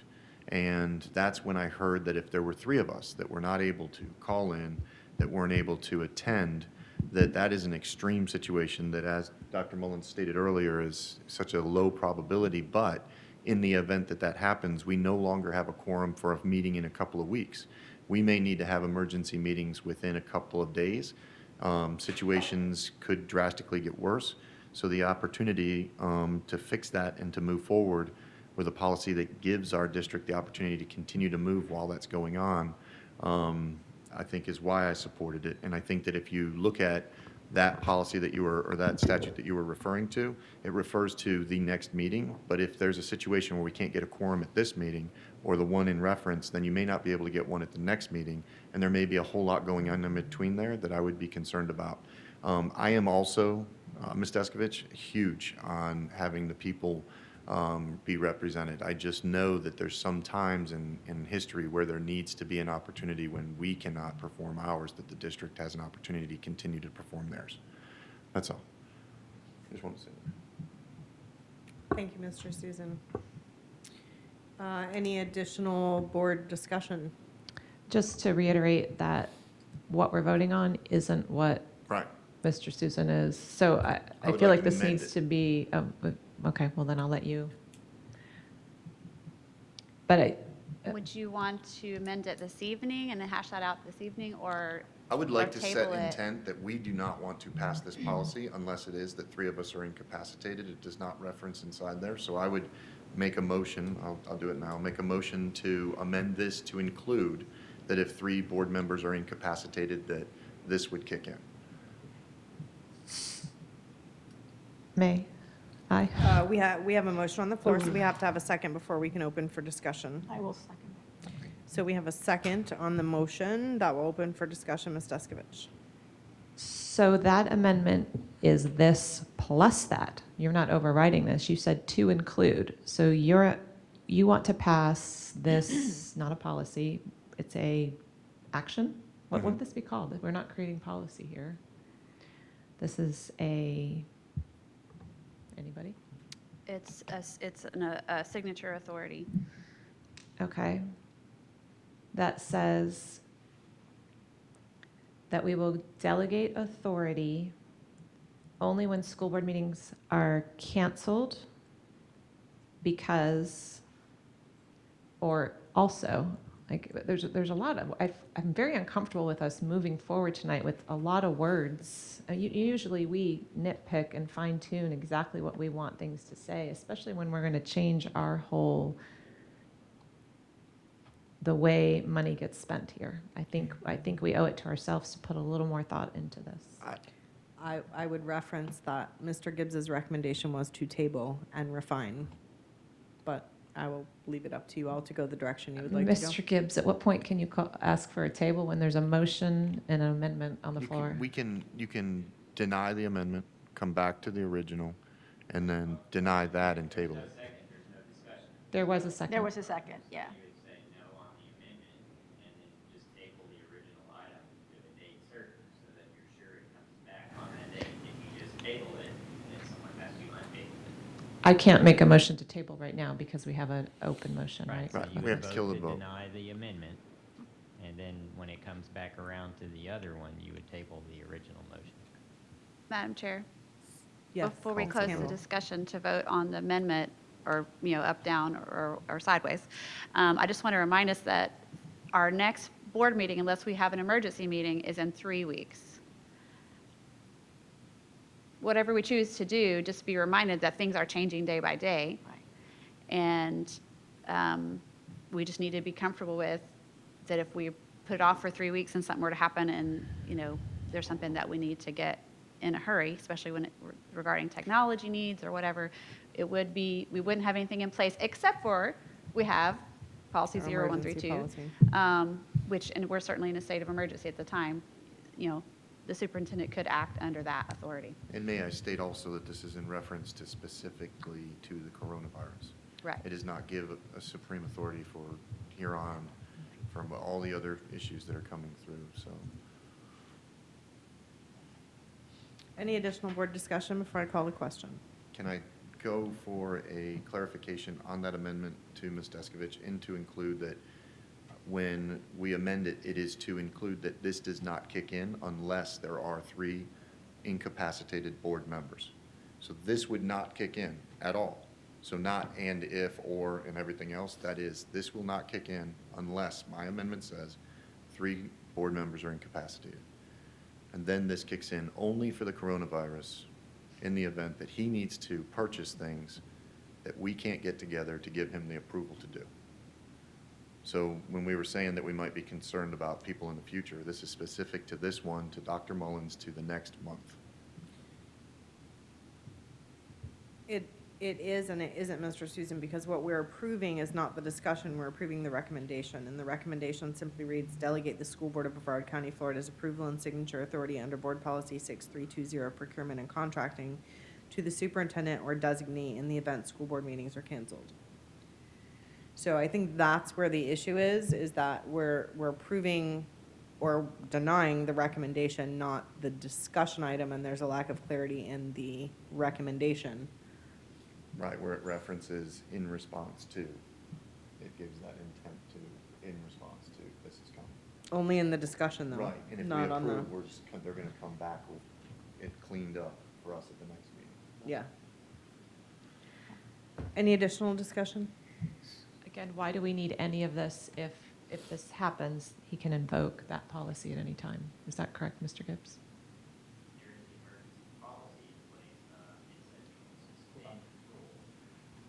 I think it's important that we make sure Mr. Gibbs' microphone is working, just because I don't want there to be any question of what was stated. Right. Can we, it's not working. It's not. Miss, Ms. Campbell, can you share your microphone with Mr. Gibbs?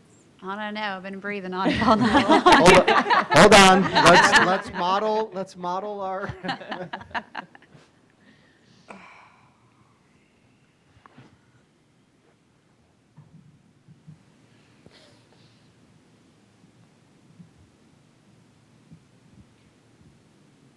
Thank you to our tech staff for keeping us all straight this evening. They've All right, kept are we them good? hopping. Yes, better. All right, Mr. Gibbs. Thank you, sir. All right, the emergency does kick in there, and he can do it. I had it up. It does provide for suspension of any part of the policies and procedures. I think the concern is if it only applies to the emergency, because it says in the event of an emergency, what qualifies under the emergency procedure, purchasing authority there is, I think, the concern from purchasing. Would it include like bids that have federal deadlines that aren't waived?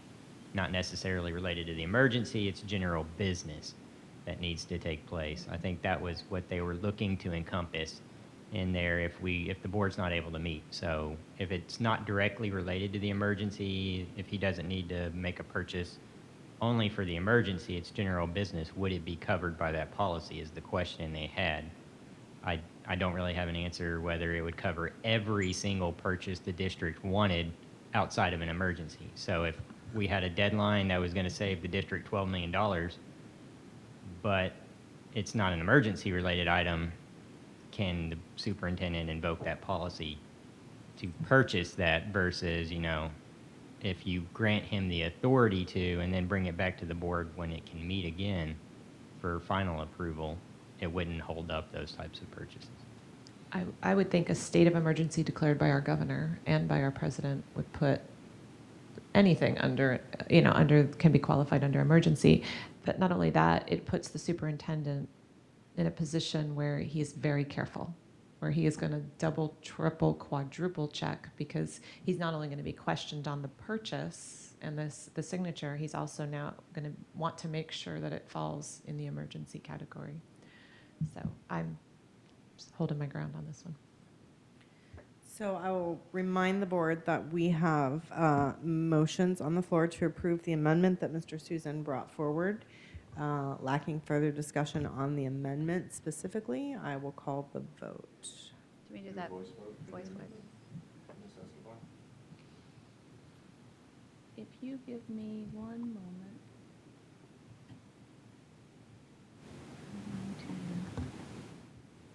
Yes, in the interest of time, let's. All right, all in favor of the amendment? Aye. Aye. All opposed? No, nay. Nay. No. So the motion fails 3-2. At this point, we're back on the original recommendation to delegate the School Board of Brevard County, Florida's approval and signature authority under Board Policy 6320. What are the wishes of the board? Move to approve. Second. Open for discussion? Can I? I have a question here. So, and this is my fault, do we have a policy in place that has chain of command? If something should happen to the superintendent, that is in our policy. This is unusual circumstances right now. This is not business as usual. And of course, we are his boss, so if he does something screwy, there are repercussions. But I want to make sure that we're not hanging out there in case something should happen. I do not foresee 3 of us being incapacitated. I would be very, very surprised if 3 of us was incapacitated. But I just want to make sure that we do, in case there's something that we need that needs to be purchased, and for whatever reason 3 of us are not around, and that we can move forward. Mr. Gibbs, can I ask a quick question? This, as it stands, does not include the 3-member incapacitation, correct? It just covers as written. Yeah. If the Okay. board They're cannot canceled. meet. So if the executive order waives physical quorum, it does not waive any other sunshine requirements. If the board can meet virtually, but we do not have a mechanism in place for public comment, you cannot hold that meeting. The governor did not waive any other requirement of the sunshine other than physical quorum. So you have to make sure you have a virtual quorum, so at least 3 board members are available, and you have a mechanism in place to allow public comment. I don't know how difficult that is to set up. I know other districts are discussing multiple different options, including allowing them to call in to a number and then they put them on the air with call-ins. That might suffice, so it might be an easy answer.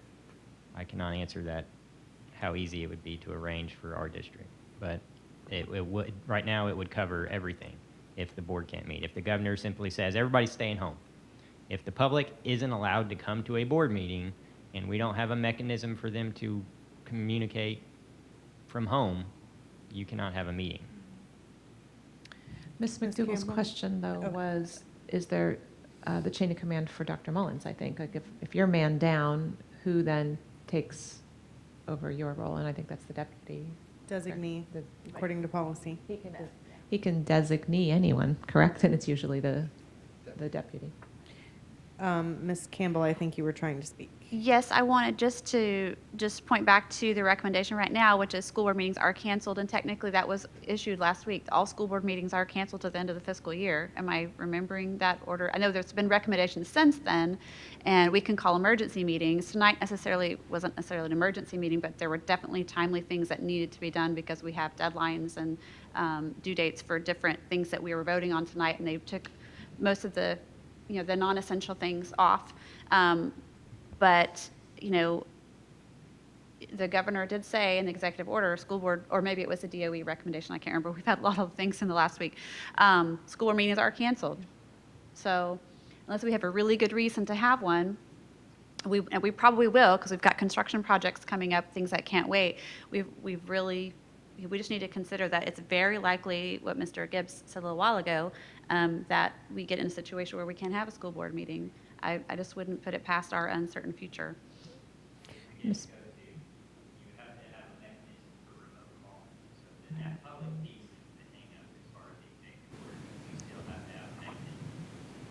Ms. Taskovich? Belford, I am more comfortable with Ms. Belford being the designee because she is at least elected by the people and then elected by us to be chair. I'm more comfortable with giving her that authority on our behalf than I am on an appointed position. I don't know if we want to go down that right this minute, but that's my opinion. Mr. Gibbs, is that a feasible request from Ms. Taskovich? I'm not motioning to amend. Is that your third one you've burned through? You are a chatterbox tonight. Keeping him hopping. Sit a little closer. I'm not asking for an amendment yet. I'm just, Right, I'm you're saying, is saying- that even in the realm of consideration? You basically want to say we're going to grant the chair, temporary ability to approve these brought to the chair by staff or the superintendent. I think you could. You can't hear him still? Me? Him? Okay. I think it's working now, right? Yes. He just got his third mic. They just brought me a new one.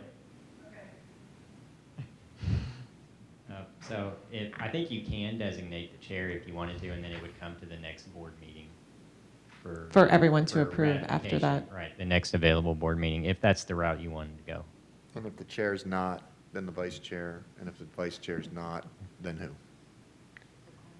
I actually think, no insult to the chair, the vice chair, I actually feel less comfortable with that situation than as the recommendation stands right now. And honestly, if we're kind of all done, I'd call the question.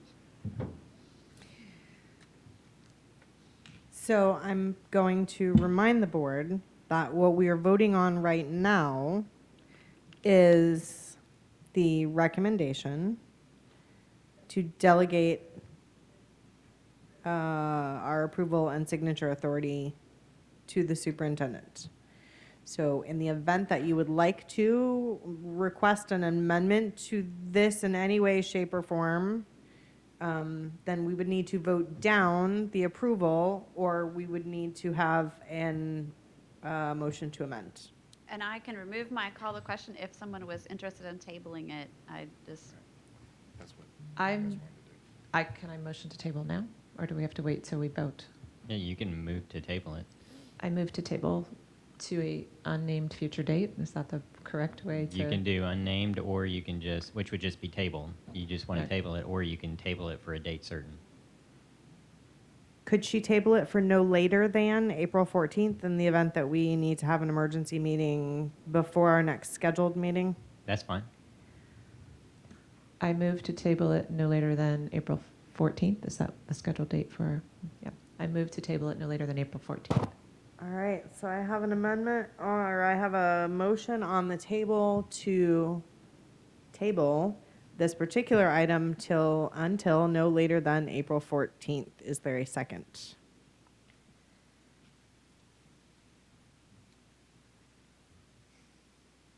Seeing no second, the motion fails. Which puts us back on the original motion to delegate the signature authority per the agenda. What are the wishes of the board? You can vote on that one.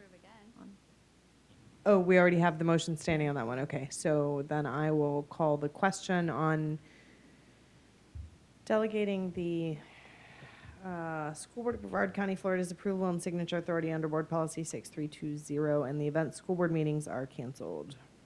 And can I ask a point of clarification, who would cancel the school board? Can I ask who would cancel the school board meetings? It would be the superintendent or the governor?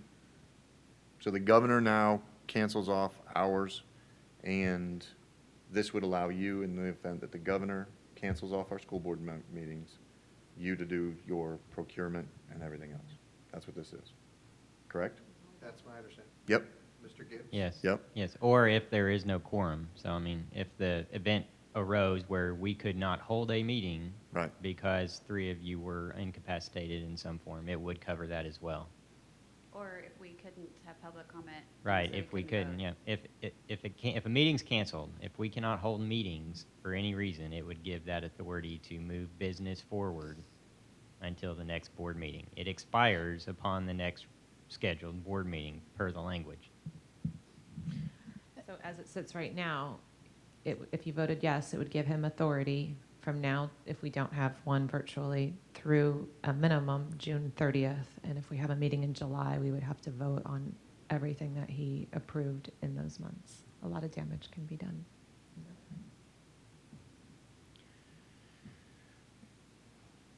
And I would also make the argument back that a lot of damage could be done to all of our procurement, all of our contracts, all of our construction, all of the things that we have, opening of schools and everything else. So it's a balance between the two, in that I understand that the fear is there, but at the same time, if the governor calls it, if we can't get the meeting, the district needs to continue to run.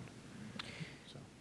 If I may, because I'm starting to lose my mind a little bit here. I think there are very valid arguments on both sides of this issue, and my recommendation would be that someone put forward an amendment to modify the language here so that we could be comfortable with it.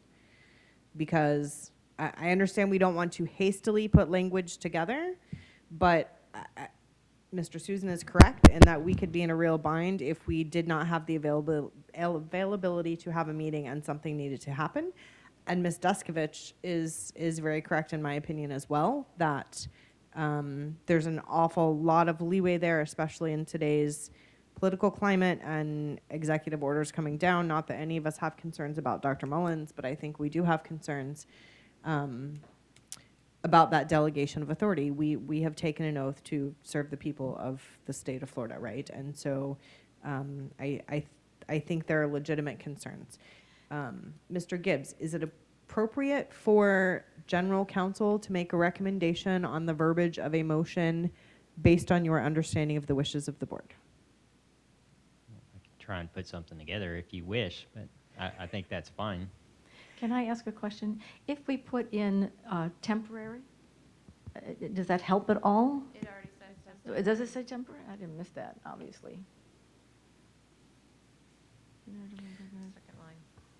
Approval signature. Broward County, Florida. Yeah, it says temporarily delegate its approval and signature authority. Oh, I was reading the top part. So, Oop. yeah. It's only implemented if school board meetings are canceled and expires upon the next occurrence of a regular school board meeting. So if the superintendent, this is for you, Mr. Gibbs, if the superintendent signed a contract for $1 million, that was a year-long contract, during this period of time, we didn't meet for a few months, as it would be set up right now, we'd meet in July. What is our recourse? It's now been signed by someone we gave authority to, and the money's spent. What recourse do we have at that point if we have to sit down to approve that then in July?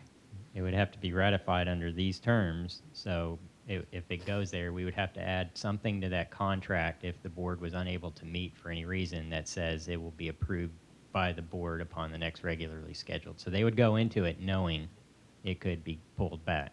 And that we would have to get a company to give us back $1 million in 3 months of service? Usually you don't pay in advance, so it would be how far along are they, given the current environment that we are in performance. So normally you don't just write a check today for $1 million upon approval and then wait for them to perform the services. Okay. So, thank In you. all likelihood, what this is more likely to be is something that's consumable, and we would have already used it up. And, You know, if it's something that has if to be if we needed emergency supplies or something, emergency order of food to hand out to students, and he spent $1 million, then there's not much we can do. I just would like to remind the board, if you all remember, before any of us were on the board, the $8 million vote that went down, that the board members weren't even clear on what they were voting for, that staff declared was an emergency because we were going to lose our software system. It devastated this district monetarily for quite some time into the years that I got on the board, and we had to settle with that company. I have that in the forefront of my mind as this is going on. Staff convinced that superintendent before my time, like I said, that it was urgent and it needed to be done. And that was a lot of money committed for a long time that we never saw anything for. So that's what's in my mind is people are panicking and making decisions, and this gives up our authority that we've been elected to do to have oversight, and I'm just not comfortable in any fashion at this point. Mr. Gibbs, if I could ask for clarification, our recommendation here is what we're actually voting on, but you and Mr. Susan have referenced items in the discussion section. Do the items, for example, it says, shall seek ratification of any procurement items approved using this delegation of authority at the next regularly scheduled school board meeting. That is not actually in our written up recommendation. Do you feel that by voting, we are by default approving the elements of the discussion item, or are we simply approving the recommendation?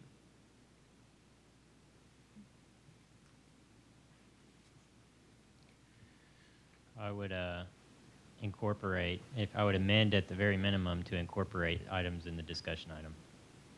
That makes sense. If that's the way you want to go. I know there was also talk of recommending an amendment to incorporate the language here discussed tonight. I mean, you could amend to incorporate the discussion language and then add to it if you would like to, if you want it to be incapacitation, you could add in the event school only be implemented if school board meetings are canceled and or incapacity due to incapacity of school board members preventing a school board meeting. And then it would, continue on as written. You could go that route as well. But I think at a minimum, I would, if you're concerned with implementing that language in the discussion item, move to amend to incorporate the discussion item language into the motion.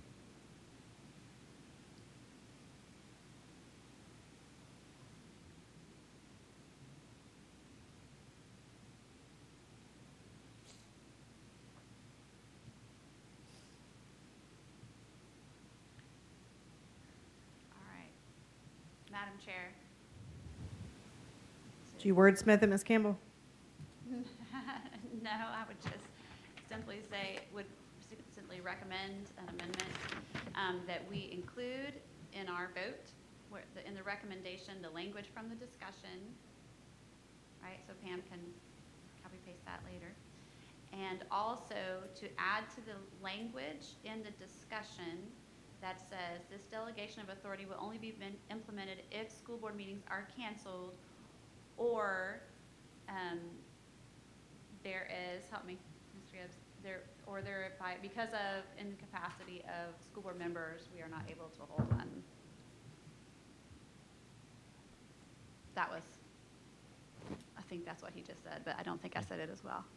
If the governor cancels, if the school board members are incapacitated, and. But I if think it needs to be or, right? Because there's Right. school board canceled, that means the governor- governor can cancel them, or it can be, we can't have one because we, The governor cancels if the school board members are incapacitated, or if under current guidelines, people cannot have public speaking. thank Those were you, the 3 or points. under current guidelines, the sunshine, the way the rules are, unless we cannot hold a meeting in the sunshine, that we can vote due to lack of public comment. And we can also add, just for the purpose of this discussion, the time certain on this not to include after a certain date. This says June 30, but we can also say under the current situations of coronavirus. Right, you could add it expires upon the state of emergency being lifted.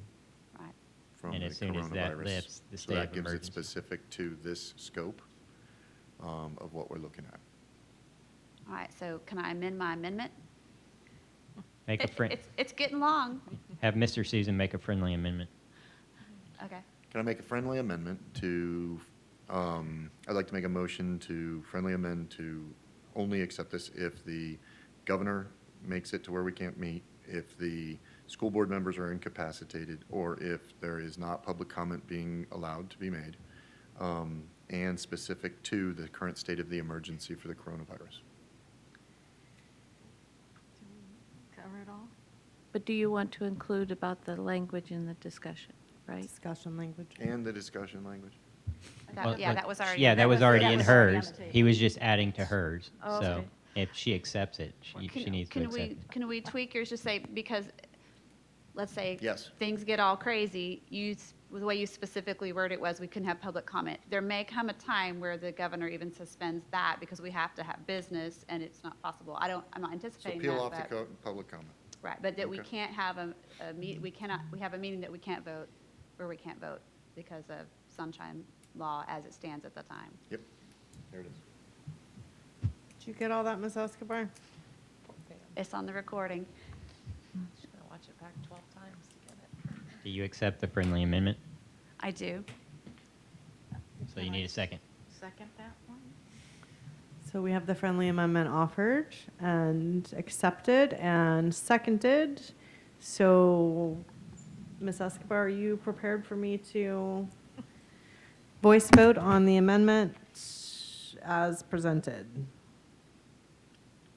I would feel better if it were stated again. And I Mr. Gibbs, know- can you please state? What? Can you please You state summarize what we just said. the intent of the amendment? More Aren't you eloquent. glad that you're here with us tonight, Mr. Gibbs? I can try. All We're right, so happy you the are. all right, the amendment is to incorporate the language from the discussion item, adding to it that it says, back up. In the event school board meetings are canceled by the governor due to incapacitation of board members or the inability to legally hold public hearings in the sunshine during the pendency of the state of emergency from the governor in Executive Order 20-52. I'm getting a head shake from Ms. Escobar. Any additional discussion?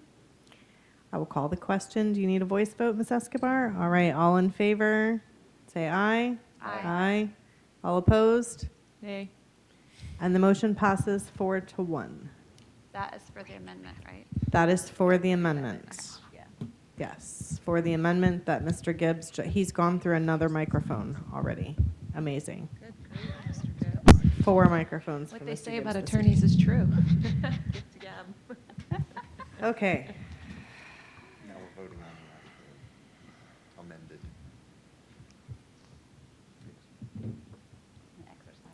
So we're back voting on the actual agenda item, Mr. Gibbs, or we're done with that? Now, you approved the amendment, so we're good. Oh, we don't have to go back to approve No, the it original? was amended. Okay. So the item is approved as amended. Thank heavens. Okay. Next, we have 2 information items. While we won't take action on these items this evening, they may come back to us at a later meeting for a vote. Does any board member wish to discuss either of these items?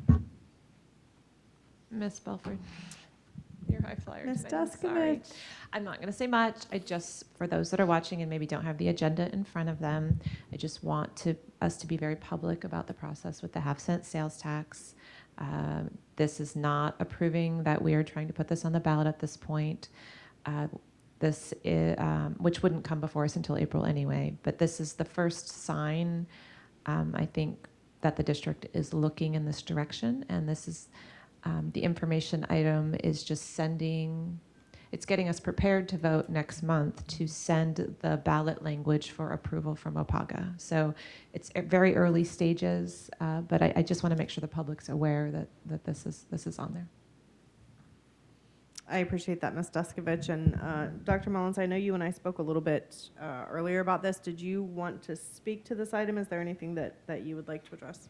Well, I'll just speak to and I would draw the public to the agenda item description, discussion.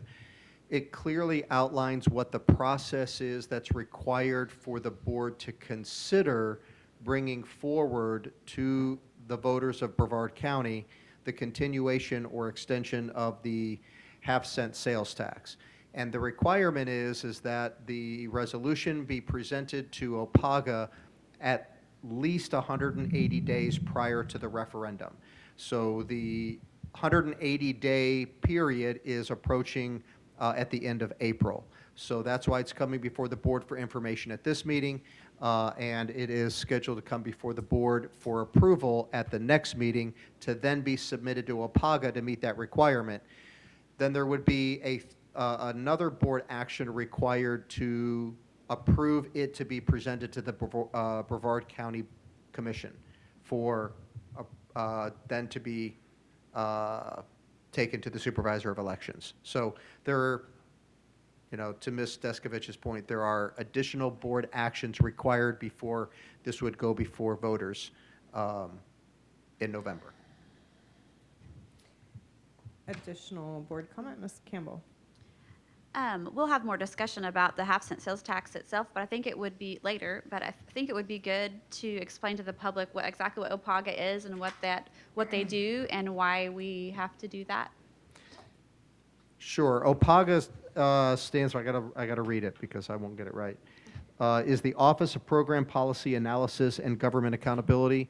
Mr. Gibbs, you chime in here, but essentially, if a referendum is coming before voters for extension, then if it is significantly different than what came before the voters originally, then it would potentially qualify for an audit by OPAGA, which would have to be completed and published to the public before the referendum. Right, yeah, it requires an audit when it's first initiated, and then for renewals, if it is not significantly different from the version that was in place the December before the vote, then it does not require an audit. We want to make sure we're safe if the board decides to go forward, so we're trying to get it in line, and we want an opinion from OPAGA that it doesn't need an audit so that there's no questions later on once the deadline is passed. I would take this opportunity to remind the board a couple things. One, we engaged in some pretty robust discussion in January when Ms. Hand presented the current status of our facility needs assessment related to the projects that already been completed as a result of the current sales tax initiative. And also that the ICOC, the Independent Citizens Oversight Committee, provides an annual report to the board per their direction of their oversight of all of the expenditures related to the sales tax. And thirdly, We have the sales tax expenditures, projects, and procurement audited twice a year by an external auditor. That's done by RSM McGladrey, and that is presented not only to the board, but also to our audit committee after each audit. And we just completed the 9th audit for the current duration of the sales surtax and received 3 green checks, again, from RSM related to those areas that I mentioned with the sales surtax. So it is without any reservation that we are presenting this to OPAGA with any concerns about an audit. We certainly would, if they determine that that is required, we certainly welcome that process. But ultimately, we're on a timeline requirement of the 180 days. That's what's bringing us to the place at this meeting that it is coming before the board for information. Any additional board discussion? Okay. Does any board member have anything further to report beyond the information items? Reminding you that we still have item F10 that we are going to come back to when we stop filming. Any board member have anything further to report? Just one thing. Ms. McDougall? Just one thing. I don't think we mentioned it, and it's almost end of March, but it is National Social Work Month, and I want to thank all of our social workers in our schools who work very hard to remove barriers that prevent any of our students from getting an education. So thank you very much to our social workers. Thank you, Ms. McDougall, for reminding us all of that. We appreciate it. All right, Dr. Mullins, do you have anything else you wish to add to discussion this evening? I do, because inevitably when we recognize folks and we give thanks and kudos and so on, we inevitably and unintentionally leave folks out. And I don't know that we left them out, but I want to call them out explicitly. Going back to our opening conversation about the work that has been done to support the district, support our teachers, support our staff in preparation for our distance learning launch on Monday. Our resource teachers, our technology specialists, the curriculum that you saw in the presentation, the resources that are being provided online for our teachers across the district, that has been orchestrated, developed, put together by, I wish I could say it was an army. It's really a very modest number of resource teachers and content specialists. But again, they gave up their time in many cases over spring break and even this week. So all of that has had to, we take for granted what we put on our website just magically appears, right? That doesn't happen magically. It's through the support of ET and community relations and making sure that links go where they're supposed to, not just one time, but every time. And I was recently enlightened after a very extensive discussion around cabinet meeting. And Mr. Cheatham graciously and humbly met with me afterwards, and he said, "Sir, I just need to remind you that 90 minutes of discussion of about 5 different things involved 5 different departments except one. That was ET. Because everything that was discussed comes back to ET to be supported and orchestrated." And so I inevitably am going to miss some of the folks I should be recognizing again. But the layers and the extension of the work that's been done can't be overstated. And just so appreciative of the selfless dedication of our employees across our schools and across this building as well. And appreciate the indulgence of the board to recognize them. Absolutely. Thank you for making sure that we're getting all those people included. We appreciate it immensely. Okay, Ms. Can we just Daskovich? give a shout out to custodians? Like they are cleaning like mad people everywhere, every inch, sanitizing. So, Absolutely. I know we're forgetting people, but Yeah. Thank you. They're and Ms. Escobar and all of the adjustments that she's made, and I really don't think that we can point to a single person in this district that has not just achieved Herculean progress in the past week or so. So we absolutely appreciate each and every one of you. Any additional discussion? All right, at this point, I'm going to call a recess in the meeting so that we can go offline to have discussion regarding student discipline on the item that was pulled from the consent agenda. So I will recess at this point so that our team can take us offline as far as recording. All right, and our board meeting for March 24th, 2020 is back in session after discussion of a pulled agenda item. There being no further business this evening, I will officially adjourn the meeting. Have a great night. I'm gonna go save some chicken.